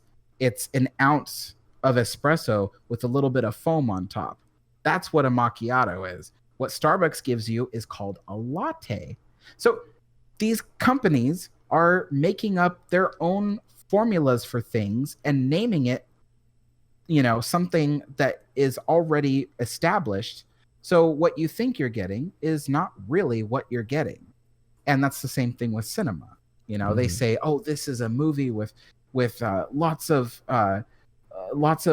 detail and the CGI and this is the technology." But it's the same thing. These companies are making the CGI for other companies doing their movies. It's just like, I'm sorry, it was kind of a tangent there. Well, we do have one more voicemail to get to, and then we'll get to a few others at the end of the show before we go to our sponsor break. So let's get through this last voicemail that we have here from Ethan, who was in chat here, I believe. So let's go ahead and listen to this. Hi, my name's Ethan. I just want to say something about the movie situation. I, in particular, am extremely frustrated with some of the movies that have been put out more recently. Like, I am all up for PG-13 and PG, but I love our movies now because they can push the limits and push the boundaries. Like, Joker was push the boundaries, and we can't do that with PG-13 and PG anymore. I was watching Gemini Man, and a violent scene came up, and they cut away because the families can't see that, even though we see violent, bloody images in like The Dark Knight, and it doesn't help that Disney does stuff where they dumb down audiences with live action remakes and pandering to all, and it doesn't help that we get studios like that, and the comment about Marvel. No, I love Marvel movies. I don't think, say they're despicable. That's terrible. But what's frustrating is I have a point to make with Marvel. Marvel has become so family friendly that we've lost some of the nitty gritty in the older Marvel movies. But we can't do that anymore because the families would get upset. And so, there's two sides to this. But overall, that's the frustration I have with film is I shouldn't have to look to our movies now for an actual good film. It's hard for me to watch a new current PG-13 movie and think it's as good or as good as it could have been in other movies. That's all I have to say, but thank you. Thank you, Mr. Ethan, for that voicemail. And I'd like to leave a nice little bow on this topic before we move on. I cannot wait for the entertainment industry to totally collapse in on itself. And we're going to be the ones here to cover it for you guys. Believe me. We will be at the forefront of the news coverage, right in front of the Hollywood sign in Beverly Hills. We're going to be podcasting live from when the entertainment industry collapses in on itself. Here's the thing. It's not that we're saying we want the entertainment industry to collapse. It's that we're saying that's what you're saying. That's not what I'm saying. It'll be an opening up. It'll be a total breakdown of the power that these large corporations that have a stranglehold on every industry. And so that it'll be an opening up for all voices, new voices to come in and have a wide variety of directions in which the film industry can move. And the best part is everyone will get a chance to see it. Mm-hmm. Really well said. I don't know if that'll happen. We'll see. I feel like we could talk about this for so much longer than we already have. So we might put a little pin in this and save it for a future episode. This is one of the best things I think we've talked about on the show. Yeah, again, thank you to because it expands out of Disney. Exactly. So thank you to Mr. Redmond for leaving your lovely voicemail last week that we're barely getting to address here. We'll put a pin in this and save it for a future episode because I do feel like we have a lot more to say about on the subject. But we do have more voicemails. We'll get to those later on throughout the show. But before we move on to our final topic, let's take a break to hear from our sponsors.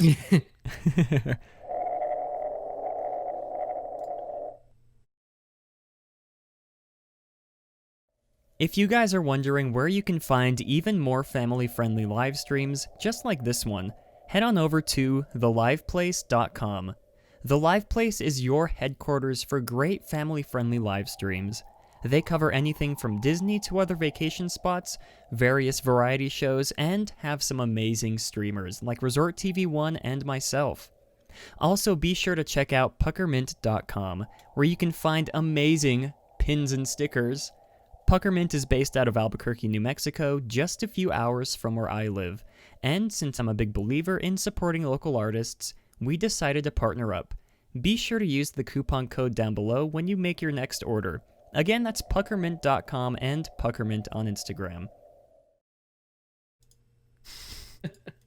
I'm glad you made it, Alex. We're glad you're here too, Alex, and we are back from our lovely sponsor break, and we do have a final topic to get into. This details back to last week. We had so much to talk about last week that we just did not have enough room to discuss. Not just the previous topic, but this one that we're going to be tackling today. And this comes to us from Alex, the historian himself.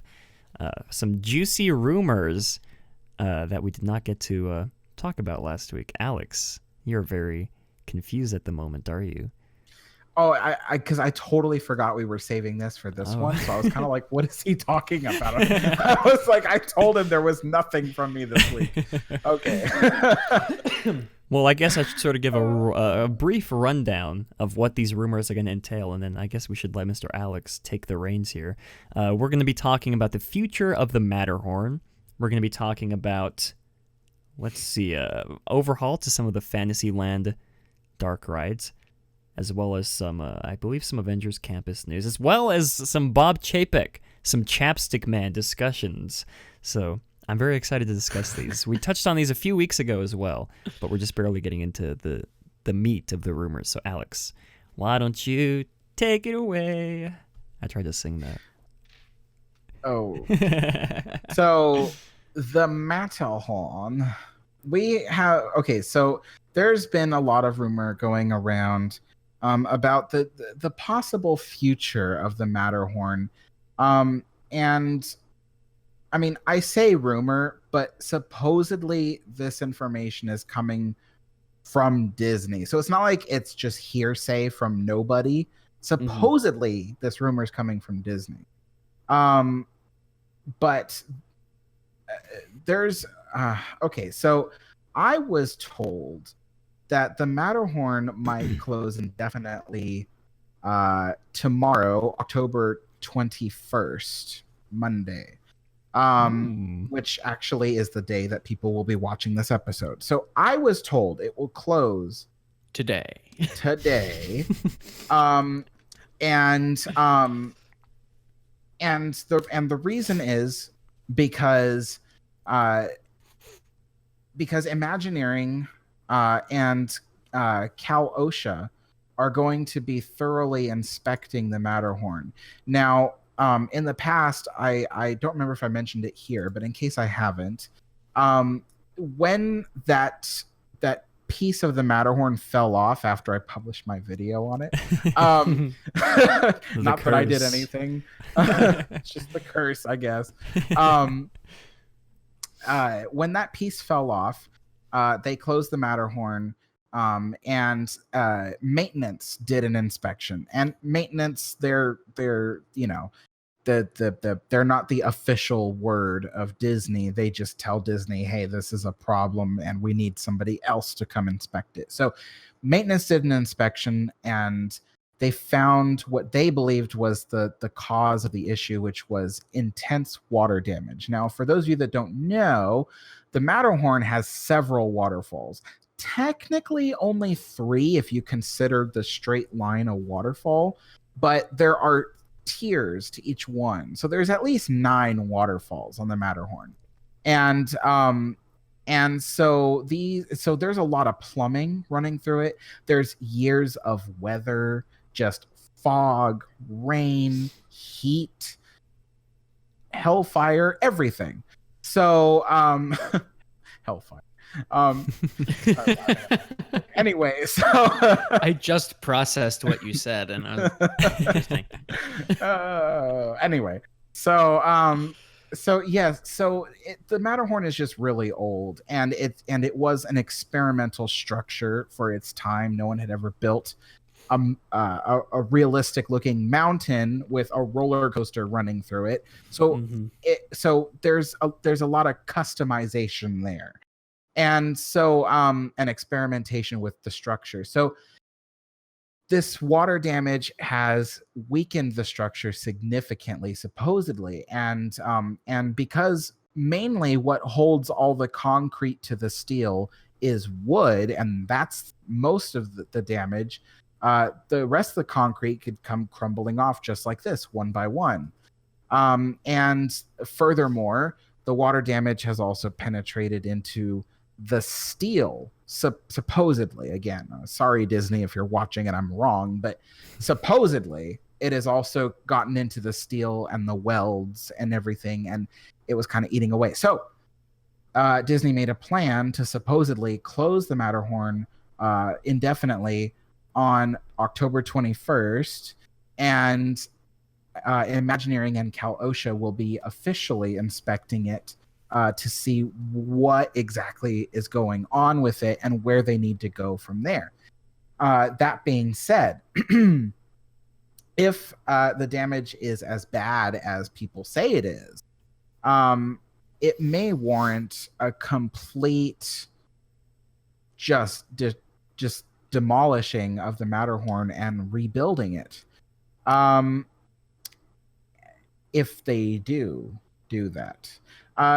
If it's not as bad, they might be able to refurbish it. But I mean, we're talking a huge sum, because if they're going to repair one water damaged area, Cal OSHA is going to be like, hey, the rest of it is wood. You better do the rest too.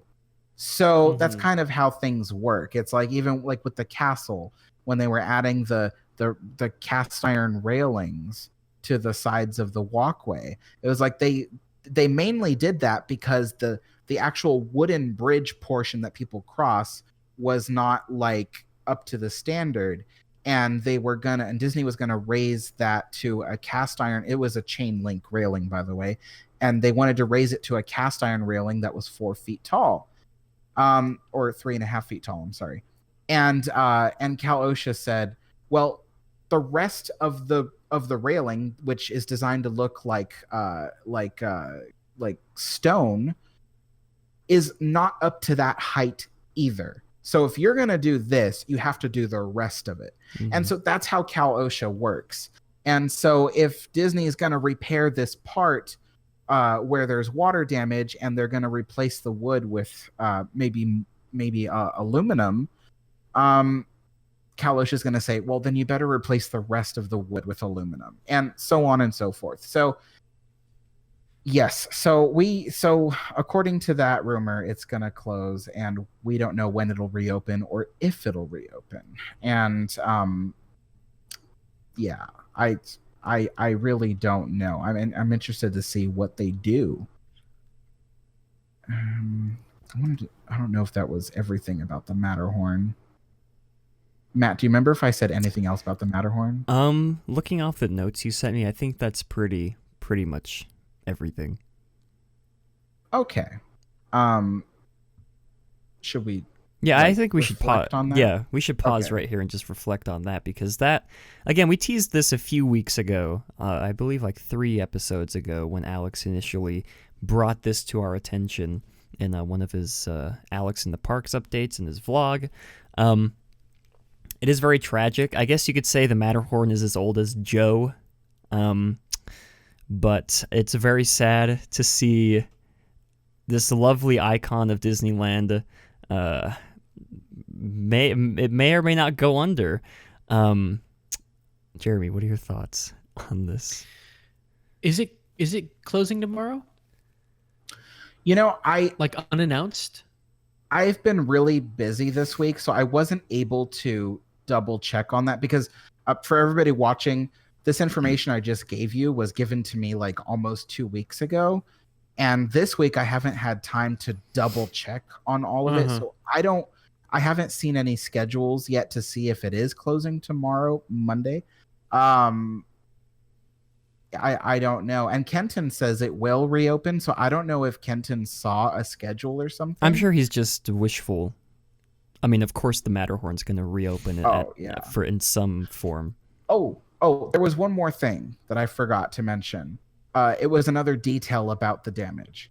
So supposedly, someone came up with a roundabout number that the Matterhorn was, the extent of its damage would mean that in less than 10 years, it would not be able to support its own weight. Yes. And it would start collapsing into itself piece by piece. I don't know yet how true that is, because again, Imagineering and Cal OSHA supposedly haven't checked it out yet.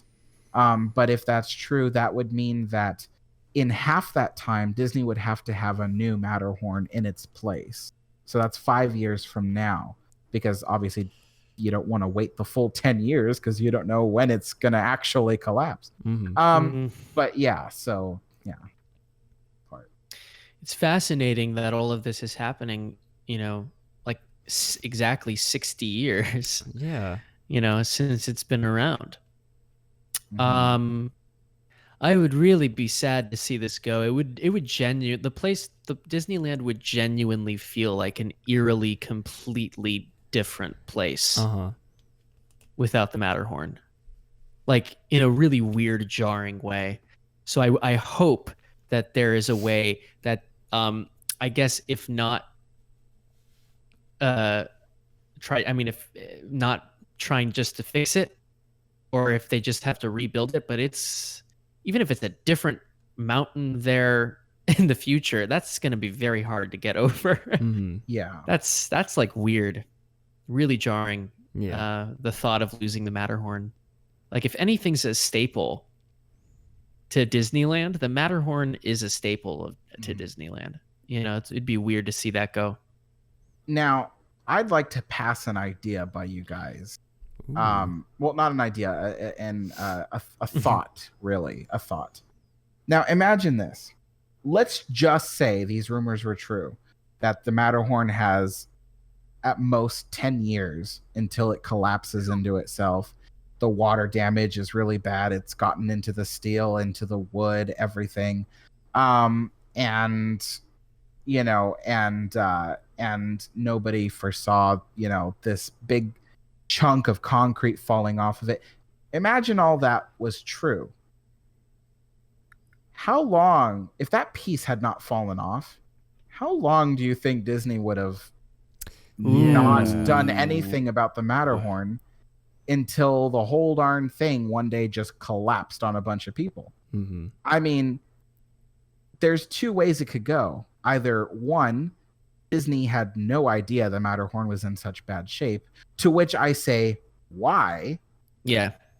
Or Disney knew about it and didn't want to do anything about it because nothing bad has happened yet, which is stuff that Disney has done before. They ignore problems until it hurts somebody. Until someone dies. Yeah. Yes. It's a huge issue.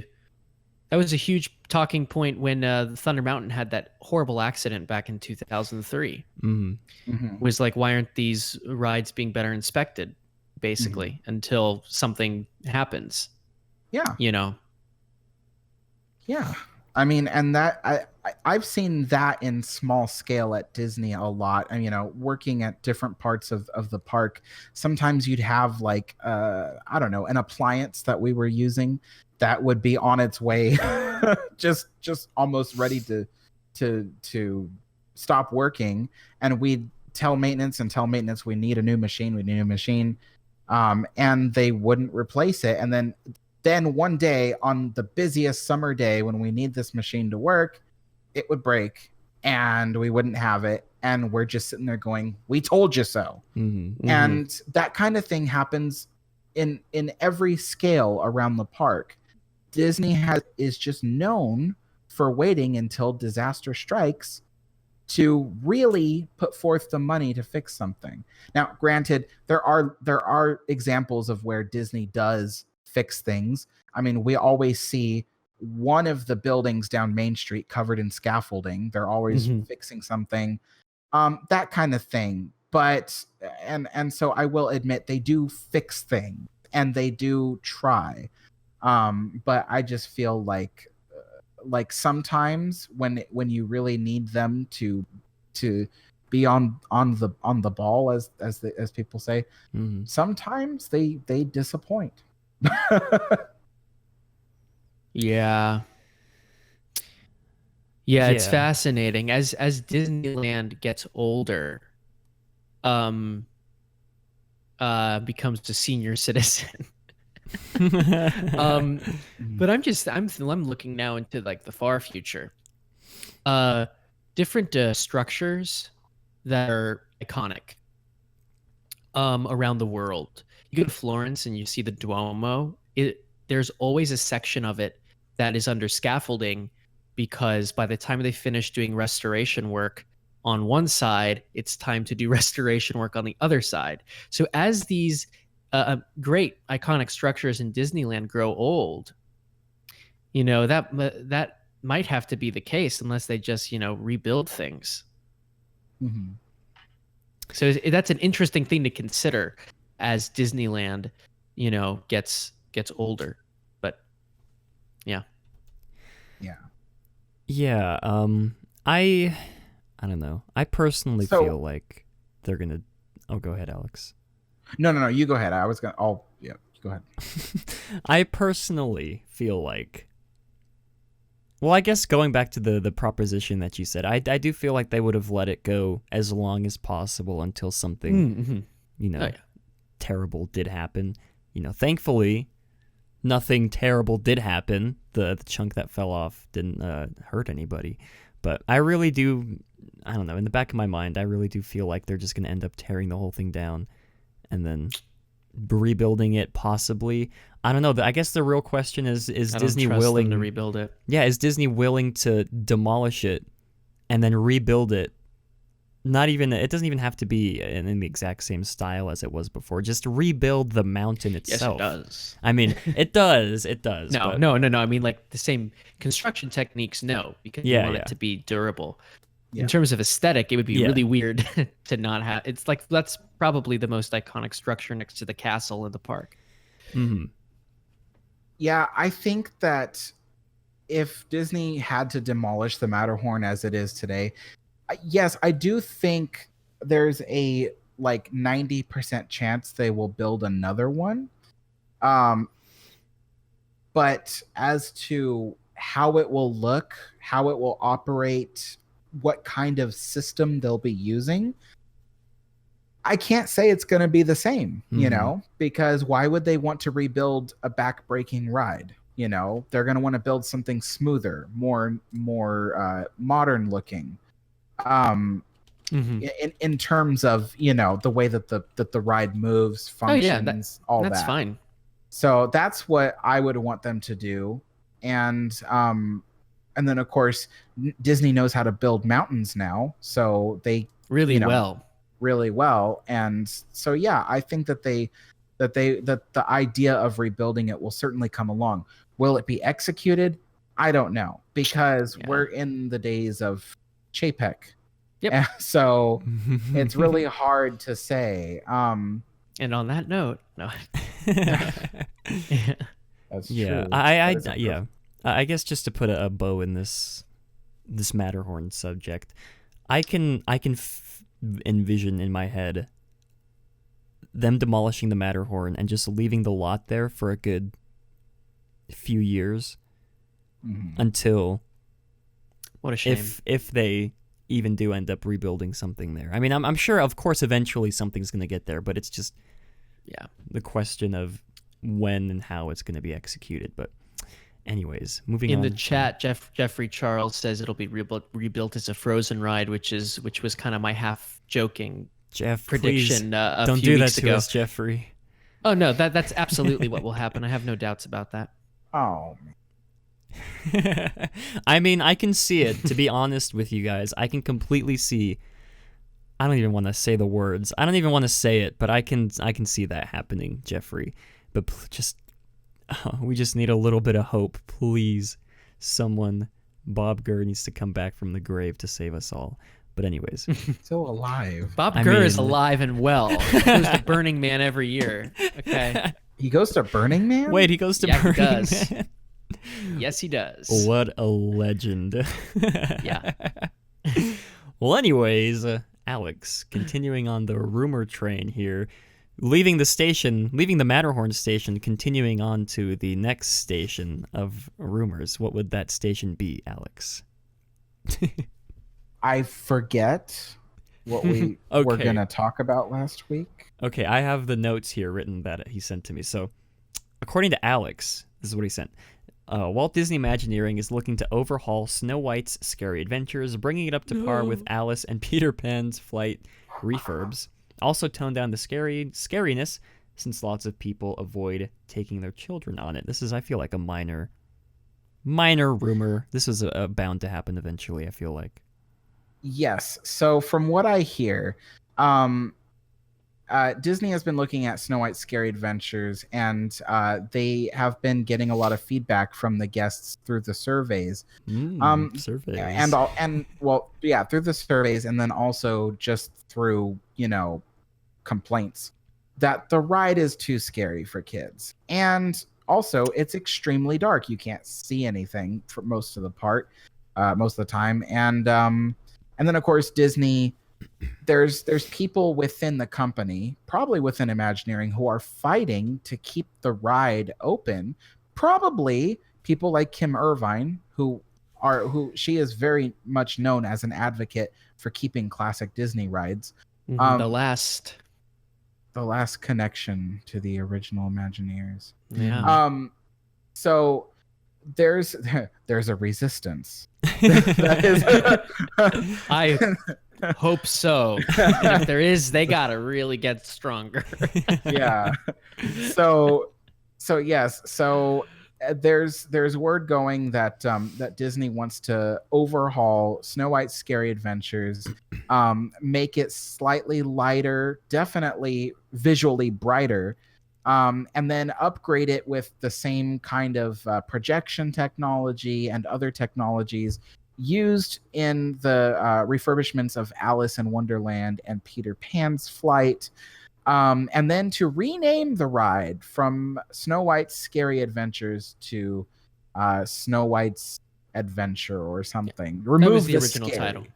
Yeah, remove the word scary from it, so that way people aren't immediately, not bringing their kids on it, because that's what happens. They read the name and they go, "Oh, I don't want to put my kid on that then." So that's the idea here, which I really hope is true, because that ride really is in need of an upgrade. Although it has received its most recent upgrade was pretty cool. It's the finale where the seven dwarfs are going after the witch. Oh, they did. They added the rain and the yes, they added the Yeah. projection effect of the rain Yeah. falling and all that. Looks amazing. But and then also the scene where the magic mirror on the wall scene. They plus that too. Yeah. So anyway, the idea is they're going to completely redo this attraction, make it brighter, a little less scary, remove the scary from the name, and make it more exciting for people today. I'm all for changing the name back to the original title. The funny thing is that they renamed it Scary Adventure because they wanted people to be forewarned, and now it's like, we'll take away the scary in the title because we want people to come on the ride. But I'm for the title change. I'm definitely for the projection mapping stuff that they've done in those Disneyland Fantasyland rides. I think is actually like ideal usage of projection mapping. It's integrated into the overall attraction experience really well. It doesn't look cheap, as when poorly done projection mapping can do. The projection mapping in Frozen Ever After is awful. It really is not good. But so I'm hoping that they make those changes, like the projection mapping to plus the overall experience. I'm excited for that. In terms of making the attraction less scary, I don't know if I'm quite on board with that. Snow White is a scary movie. Yeah. It was known when it came out in the 30s, where children were petrified. That's a part of that's capturing the essence of the film. And it's a rite of passage to cry on Snow White's Scary Adventure. Okay, I did. And then you get over it. And then you get over it and you go on and you appreciate the attraction for what it is. I hate this myth that all Disney films have to be light. They weren't, and they're not. Snow White and the Seven Dwarfs is scary. There are some shots in there that hold up in terms of good horror. And I would hate for the legacy of that film to be, just classified as a part of the Disney Princess franchise. It's not. There's a whole lot going on in that film that happens to be horrifying and scary. And I like that essence in the attraction. Yeah, and I think, I don't know how I feel about, I'm not, okay. Okay. So I have the opposite opinion that Jeremy has. I'm all for it to be redone and made lighter if it's done tastefully. Oh, sure. Absolutely. Because I ride the ride, and of course I'm an adult. I think that's, it's a great ride. But I also feel like, see, it is really awesome that it's scary. But but it's got this particular spookiness that doesn't seem very Fantasyland like. It's got this scariness that seems really more, I don't know, if Indiana Jones Adventure were a classic Disney movie. And it's, and so it's kind of like, I'm on the fence here, because I like it being scary, but I can also see that, like little girls who love Snow White, who want to go on the ride, suddenly get scared out of their wits and they're no longer Snow White fans. So I would assume they've watched. I would assume they're Snow White fans because they've watched the movie, and the movie is scary. The movie's not as scary as the ride, though. I would argue that listen, the ride doesn't spend enough time with Snow White and the dwarves. That is true. Because the original form of the attraction was you are Snow White, you are Peter Pan, you are Mr. Toad, and so when Tony Baxter, I don't want to get in a car with you. When Tony Baxter reapproached those attractions, the basic format of the rides stayed the same, but they did add the characters. Can someone save that video of Alex saying I'm Mr. Toad, please? Anyways, continue, Jeremy. So when you go on Snow White, it still follows that narrative. There's Snow White's there, and they added some things with the dwarfs, but then it goes back to kind of you being Snow White, being pursued constantly by the evil queen. The evil queen stuff in the film is really scary. It does take up a lot of the film. However, I do think, they can do the ride and still have those elements in there, but also focus on Snow White's relationship with the dwarves and stuff as well. But the most interesting part of the movie is the evil queen stuff. Is the scary stuff, but we'll see. I agree with you, Alex. If they do it tastefully, if they still capture the essence of the film and it still offers a different experience than the other dark rides, I'm all for it. Because one thing Walt wanted was for each of those dark rides to evoke a different emotion. I think is how he described it. So as long as not all the attractions just become the same, then I'm all for it. And to kind of finish off this little rumor, supposedly this Snow White Scary Adventure change is part of a very gradual Fantasyland overhaul. Yeah. So that's what the rumor says, is like Disney is kind of learning from their mistakes about redoing lands all at once. And because, as we know, there were problems opening Pixar Pier. We only just barely got the ride Emotional Whirlwind after 2 years of Pixar Pier being open. So stuff like that. And then, of course, the opening of Galaxy's Edge, which wasn't a redo, it was really a creation. But nevertheless, Disney is kind of, they want to experiment now with gradual changes of lands, because, and I think that's smart actually, because you can gauge people's reaction before the whole thing has already been invested in. So, and then of course the land is still open while people are visiting. So that's another plus. So that is, so that is supposedly part of a very gradual change to overhaul Fantasyland, mainly though to refresh it as opposed to destroying and rebuilding. Okay, so Matt, is the next thing I said to you. The next bullet point that you sent, after Avengers Campus opens. I misread this as an Avengers Campus piece of rumor, but it's not. We sort of already addressed it, what you just said. After Avengers Campus opens, Disney will start doing a list of massive overhauls to attractions that are becoming dilapidated. Got it. And dilapidated. And neglected. And age. Yeah, so that's sort of tied into what you just said, actually. So I feel like we can breeze past that one. And lastly, This is the big one, you guys. Disney seems to be unhappy with Bob Chapek, George Kalogridis. So close. Is it Kalogridis? George Kalogridis was recently promoted, and now he just works down the hall from Chapek. Supposedly a clear threat from the board of directors, almost like saying, "Get your act together, Chapek, or you're going to be replaced by George." Yes. So Disney is always keeping an eye out for the executives that are really excelling in their jobs.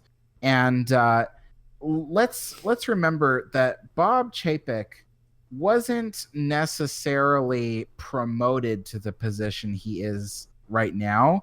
He was just kept when the two parts of the company were merged, the parks and resorts and then the consumer products. Consumer products. So when those two things merged, they got rid of the head of parks and resorts, but they kept Chapek. And now it's technically a promotion, but he didn't really move anywhere. So yes. So they were monitoring how he was doing, controlling the parks and resorts. And he's bringing in money, but he's not bringing in guest satisfaction. and that's different. You can make money without people being satisfied. It's called raising prices. Yeah. So and boy, do they do that. Yeah. So the thing is that Disney's very concerned about this, because people are going to see these favorite rides, attractions, shows, but then they're coming out disappointed. For instance, there's been a lot of cuts to entertainment lately, and people were very upset that the Golden Horseshoe no longer has a show. Technically, it's got the magician, but he's not really a full theater act. He's just, well, we know what it is.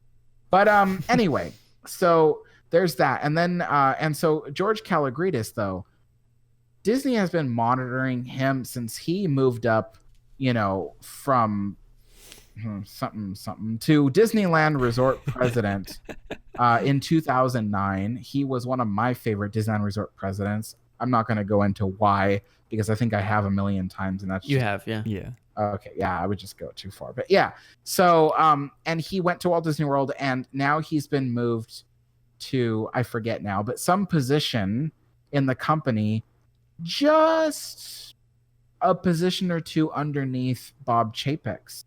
And his office is now supposedly down the hall from Chapek's, which is kind of the board of directors' way of just kind of saying, Chapek, he is almost in your office, and and so you better get your act together. It's an alpha move from Disney.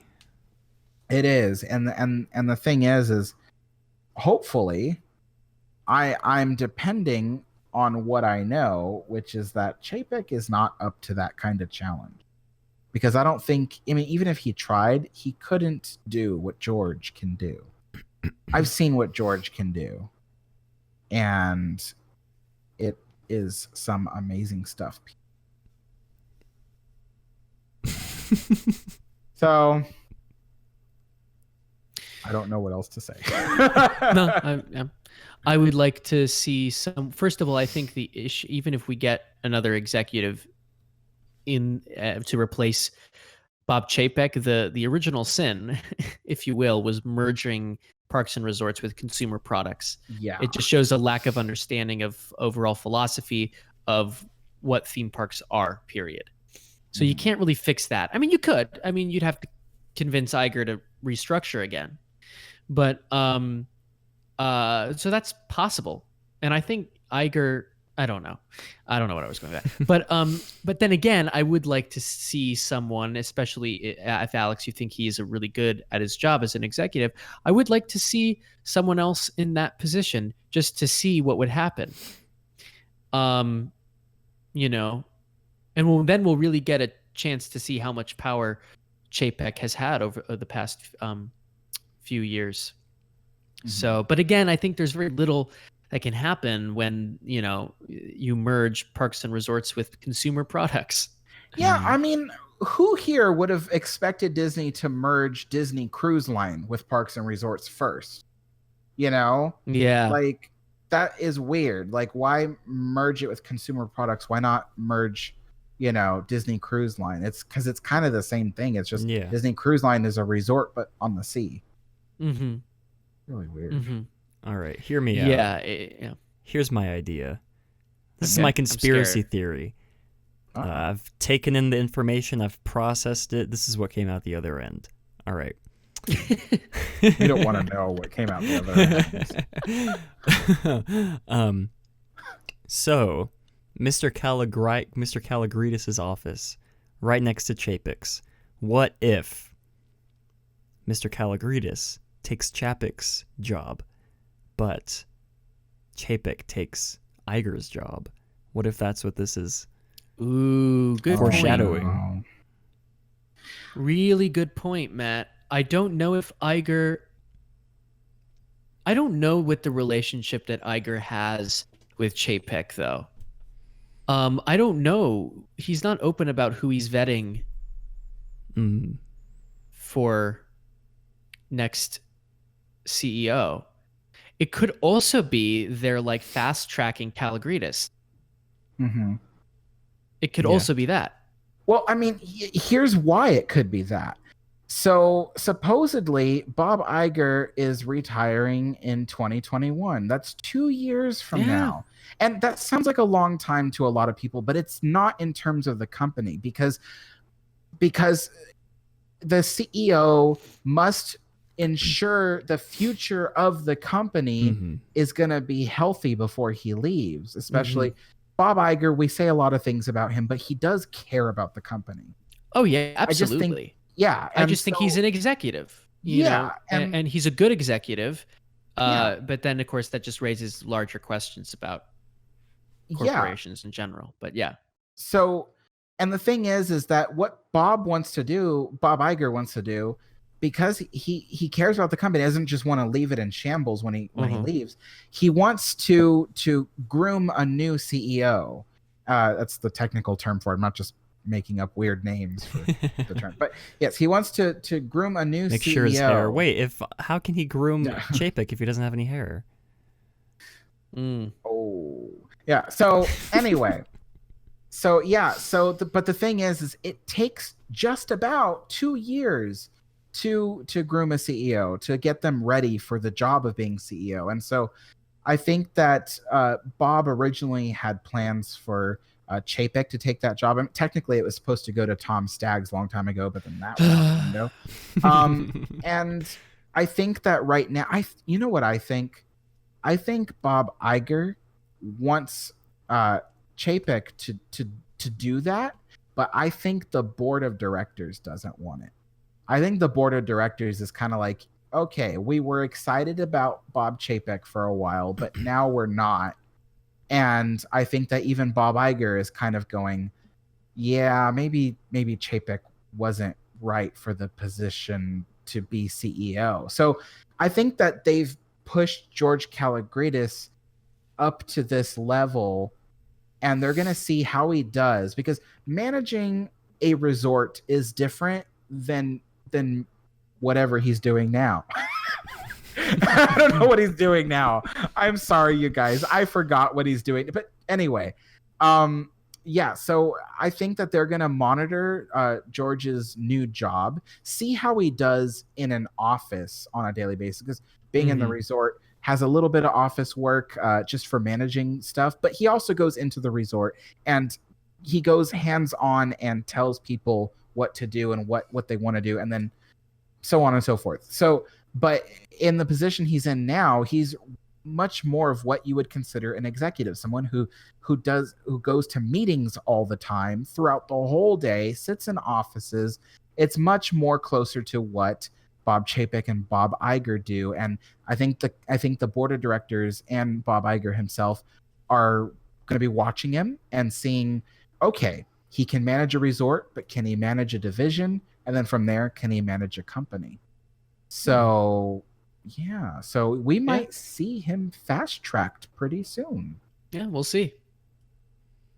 I hope to God it's not. But you know what? Here's how I want it to happen. I want the board of directors all sitting around a table with Bob Iger at the head and Walt's frozen head with him. And Walt's frozen head challenging George and Chapek to a battle to the death with lightsabers. That's that they purchased for $200. Oh my gosh. Oh wow. They'd live stream that for sure. Next D23. That's all it's going to be. Oh yeah. Well, I think that just about sums up these rumors. Thank you to Mr. Alex for providing these wonderful, wonderful rumors to us. I have to say... Good work, pal. Oh. Nice work, pal. Oh. I don't like DCA. Whatever. I don't have to impress you guys. He tried. It's the thought that counts. But yeah, I do have to say... I'm thankful that Alex came back when he did, because we would be in shambles if Jeremy and I just tried to discuss these without your extra information that you had on it. You came in at the right time. Mm-hmm. I swear, Matt and Jeremy said the podcast is at 3 p.m. on Matt's time, and I thought, okay, that must mean 4 p.m. my time. So I'm at the mall, and I'm like, okay, I got to get a bus back home, and then Matt goes, hey, it's almost time for the show. And I'm like, you said 3 p.m. And he's like, yes. And I'm like, oh. That means 2 p.m. For you. A 1, a 2, Yeah. So, well, crazy. Yeah, we salvaged the podcast. Thank you, Alex. Not that it wasn't going bad before you came. It was going... You know, you just came at the right time. Bad. I mean, I'm sure it was bad. I'm sure it was boring. You know what? It probably was. Well, before we end off the show, we do have a few voicemails that we'd like to close off on. Yeah, thank you guys for coming to today's episode. But let's close off on a few voicemails. This one's from Tim. Let's go ahead and take a listen here. It's not, but here we go. Wait. I don't have it set to... Oh my gosh. Hey guys, this is Tim. Just a quick question on Disney Plus. What do you think are going to be the implications with Disney Plus on the movie theaters as we move, into the future? Do you feel like, Disney could eventually release their movies directly to Disney Plus? Anyway, just curious, what are your thoughts on that? Thanks. Bye. That, I feel like, could be a separate topic on its own as well. So I agree. Yeah. You know what? Actually, Matt, we should talk about that next week, because I wanted to talk about there were some words on how much Disney content we're going to get November 12th. Mm-hmm. Okay. So there's, supposedly not all of it. Oh, we've already seen the announced... They announced earlier this week all the things that are going to be there on November 12th. Yeah. There are some missing things, however, so we can talk about that. But just to briefly respond to Tim, I think there will be implications. Or I forget what he said. Let me think. Oh yes, now I remember. I think. Well, we do know that they are going to be doing movies that are released. Especially just for the streaming platform. But it's interesting because it's actually Bob Iger and his Minions. The legacy he's leaving behind is his Minions. The legacy that Iger wants to leave behind is Disney Plus. Yes. And it's not just because he wants a hand in on the streaming craze. It's actually because he wants to save, well, he does. This is how he views it. He wants to save the entertainment industry from big tech companies like Amazon, Netflix, etc. Personally, I find that to be noble. Mm-hmm. However, it goes back to our other conversation about these companies that are the entertainment industry are still these huge, ginormous multinational corporations. So it's kind of like, who would you rather control? The lesser of two evils, basically. Who would you rather control the entertainment industry? Big tech or big entertainment? And I'd rather the entertainment industry still control entertainment, with the hope that, going back to what we were talking about before, one day it all explodes and variety and diversity and open wide for all new voices in filmmaking can come and create freely. But I don't think the step to that is to allow big tech in and take over the entertainment industry. That would be more destructive, I think. So Iger has a point with what he's trying to do with Disney Plus. Will it affect movie theaters? I don't know. That's up to Disney because they control the market. That is interesting. I think at the moment Disney is going to make more money by delivering straight to movie theater content, but I can see them wanting to slowly step away from movie theaters and big screens, because I don't think as many people go to movies as they used to. But people want to.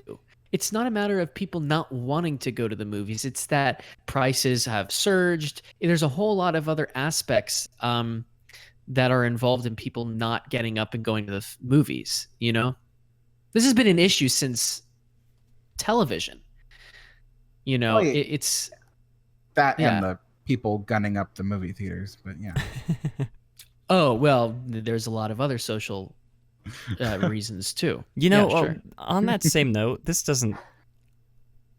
When I went to see Joker, occasionally out on the right side of my field of vision, I could see a policeman coming in and standing there surveying the theater, leaving out through the exit at the bottom of the theater, and maybe like 15 or 20 minutes coming back up doing the same thing.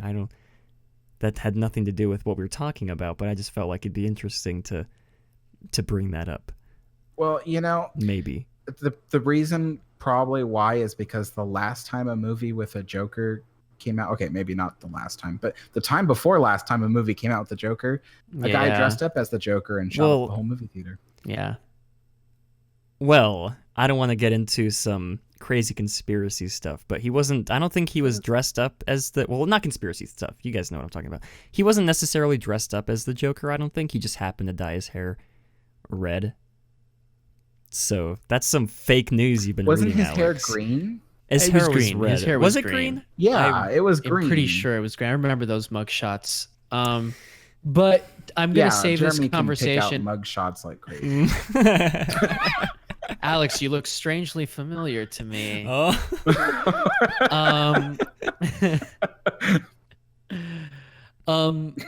Listen, I'm going to save this. I would love to talk about the social issues of the day, but that would be another podcast. That's for Matterhorn Mondays After Dark. As long as it's related. Hey, Matt, I'm all for it. Okay, let's do it. I mean, I'm down. If you guys in the chat are down, if your viewers are down, we talked about this last week. I'd be so down. You want to see that. Matt and I get a little tipsy, talk about the issues at the time. Okay, if you want to see Matt and I get totally smashed, as we talk about who we're voting for in the 2020 election, I'm sure we'll probably agree. That won't be that interesting. Were you going to say something? I don't know. No, I'm not going to say anything. Okay. Well, on that note, we do have, I believe, let's see, we got this one down, we got this one. I believe we have 2 more voicemails to get to. 1 more voicemail. We'll do 1 more. This is our 3-hour epic episode today. I know. I know, right? Every time. Oh, this one's from Avery, so let's go ahead and give this one. This is about, I believe, Snow White's scary adventures. Just watching here from the transcript, so let's take a listen here. I do have to pee, so we got to end this pretty... I'm starving! All right, Avery, take it away. I don't think they should change the name of Snow White's Scary Adventures, but if you think of it from this perspective, if What if they changed the name of Tower of Terror to something more family friendly? People would riot because that's a classic attraction. It's the same thing with this. I don't think they should just change the name of Snow White Scary Adventure. I get that why some parents would not want their kids on that ride, but come on. Like, of course Snow White's going to be a dark Disney film. It has scary stuff in it. That's just what is expected if you're a Disney buff. You expect Snow White to include scary stuff. But for the average Disney fan, they don't know any better. So, and you can't cater to everyone. You have to make sure that your friends, you have to make sure that your fans are happy. And if the fans of all the cosplay fans are mad, then people are going to stop going to the parks. People are not going to like the changes. And speaking of changes, I think at this rate, I won't be surprised if Disney changes the Matterhorn to something Frozen related. At this rate, that is expected. Like, the Matterhorn is aging, and I know I know for sure Imagineers want to change that thing. Either get rid of it completely or make it more family friendly and make it add an IP that's one of their most popular IPs and make it like a little Arendelle. That's what I think it's gonna happen. It's just like how they changed Maelstrom to Frozen Ever After to cater to all the Frozen fans to ride the Frozen train because it's so popular. That's what I think is gonna happen, sadly. I think Avery should join us on our Matterhorn Mondays After Dark episode. Oh. So Avery, I would normally agree with you, but in this particular case, I don't necessarily agree. Like I said, there actually would be changing the name back to its original title. And because of that, I'm actually in support of that. Like I said, Alex and I, we don't really know where we lie in terms of whether they should change the scary nature of the attraction. I think the scary nature actually captures a really unique essence of the film. It also makes the ride stand apart from all the other dark rides in the land. But the title, it would actually be a change back to its original title. So I'm kind of in support of the title change. As for what I would say in response to Avery, I must remind you, not every change that Disney makes is something Disney wants to make. This is one of those times where the change is being requested by the guests. You know, Disney has to make the guests happy. And believe it or not, there are a lot more visiting first-timers and stuff like that than there are Disney fans. Mm-hmm. So Disney has to appeal to them too. And so they look at the balance.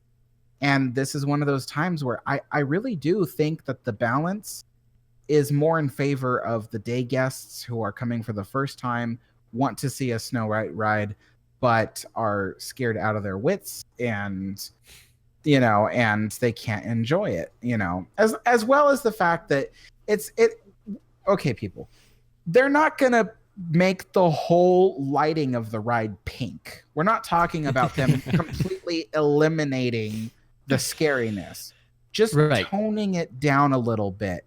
There are really scary moments where, okay, right after going through the forest scene, the vehicle makes a left, the music stops. I love it.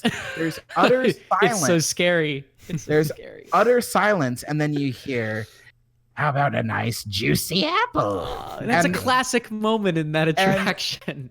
And it is scary, okay? Even I have to say so. So it just, so I think what Disney wants to do is just tone it down just a little bit, just to make it just a bit more what the guests are asking for. Which is Timothy Luscombe just said spooky versus scary. Yes, Snow White's spooky adventures. Snow White's spooky adventures. No, just Snow White's adventures. again, like normally I would agree. It's like with Avery, it's like yeah, you wouldn't change Tower of Terror. I mean that is the original title. In this case, it is a change back to the original title, and therefore I'm for it. And yeah, I mean Alex, yeah, as long as it's not like they water down Snow White and they make it just like every other Fantasyland dark ride, which then I'm for it. We'll see. Yeah, we will see. Thank you to everybody for. And if we don't like it, we can all riot. Okay. I have pitchforks ready, you guys. I'm ready. I'm actually ready. I'll bring them to Disneyland with me in December. We can. I'll bring an extra for Alex, an extra for Jeremy. We can picket fence outside of Disneyland. Make Snow White scary, spooky again. Anyways, we can picket fence outside of Disneyland. All right, yeah, let's. Great. And then we'll march in, pitchforks, and tiki torches. Tiki torches ablaze. We will dismantle the oppressive establishment, as SpongeBob would say. But anyways, thank you to everybody for leaving your wonderful voicemails. Again, the number is 575-386-5814. You don't have to just call in during the show. You can call in after the show if you have any thoughts you'd like to say. But again, thank you to everybody for coming out to today's show. We really do appreciate every single one of you.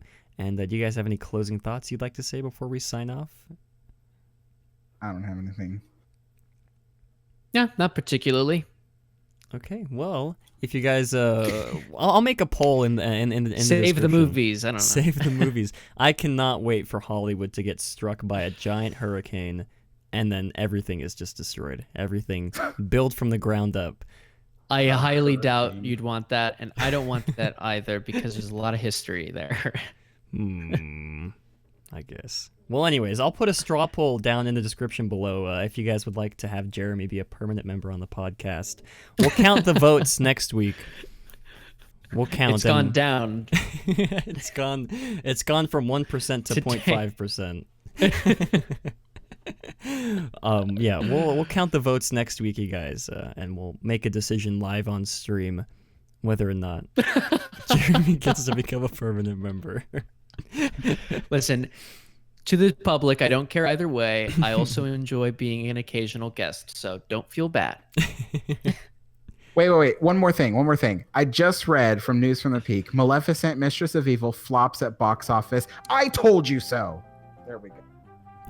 Oh yeah, Alex wasn't here for that as well. I also I also put that I also told us so. So Alex and I both told you so. Egg on your face, everybody watching. I don't know. I need to pee really bad. Pie on you. Did I say pie? Oh my god. Doesn't matter, Matt. Just end the show. The show needs to be ended, please. I just need to use the restroom. Thank you to everybody for coming out to today's episode. You guys know the drill. Links to everything will be in the description. Links to all the articles we're referring to as well. Forgot to mention that at the top. Will be in the description as well. Jeremy's Twitter as well as Alex's Instagram. Or Alex doesn't have an Instagram. Alex's YouTube and his Twitter will be in that big description. The big D description. I don't know. Anyways, thank you all for coming to the episode. Have a good evening, everybody. Have a great big beautiful tomorrow.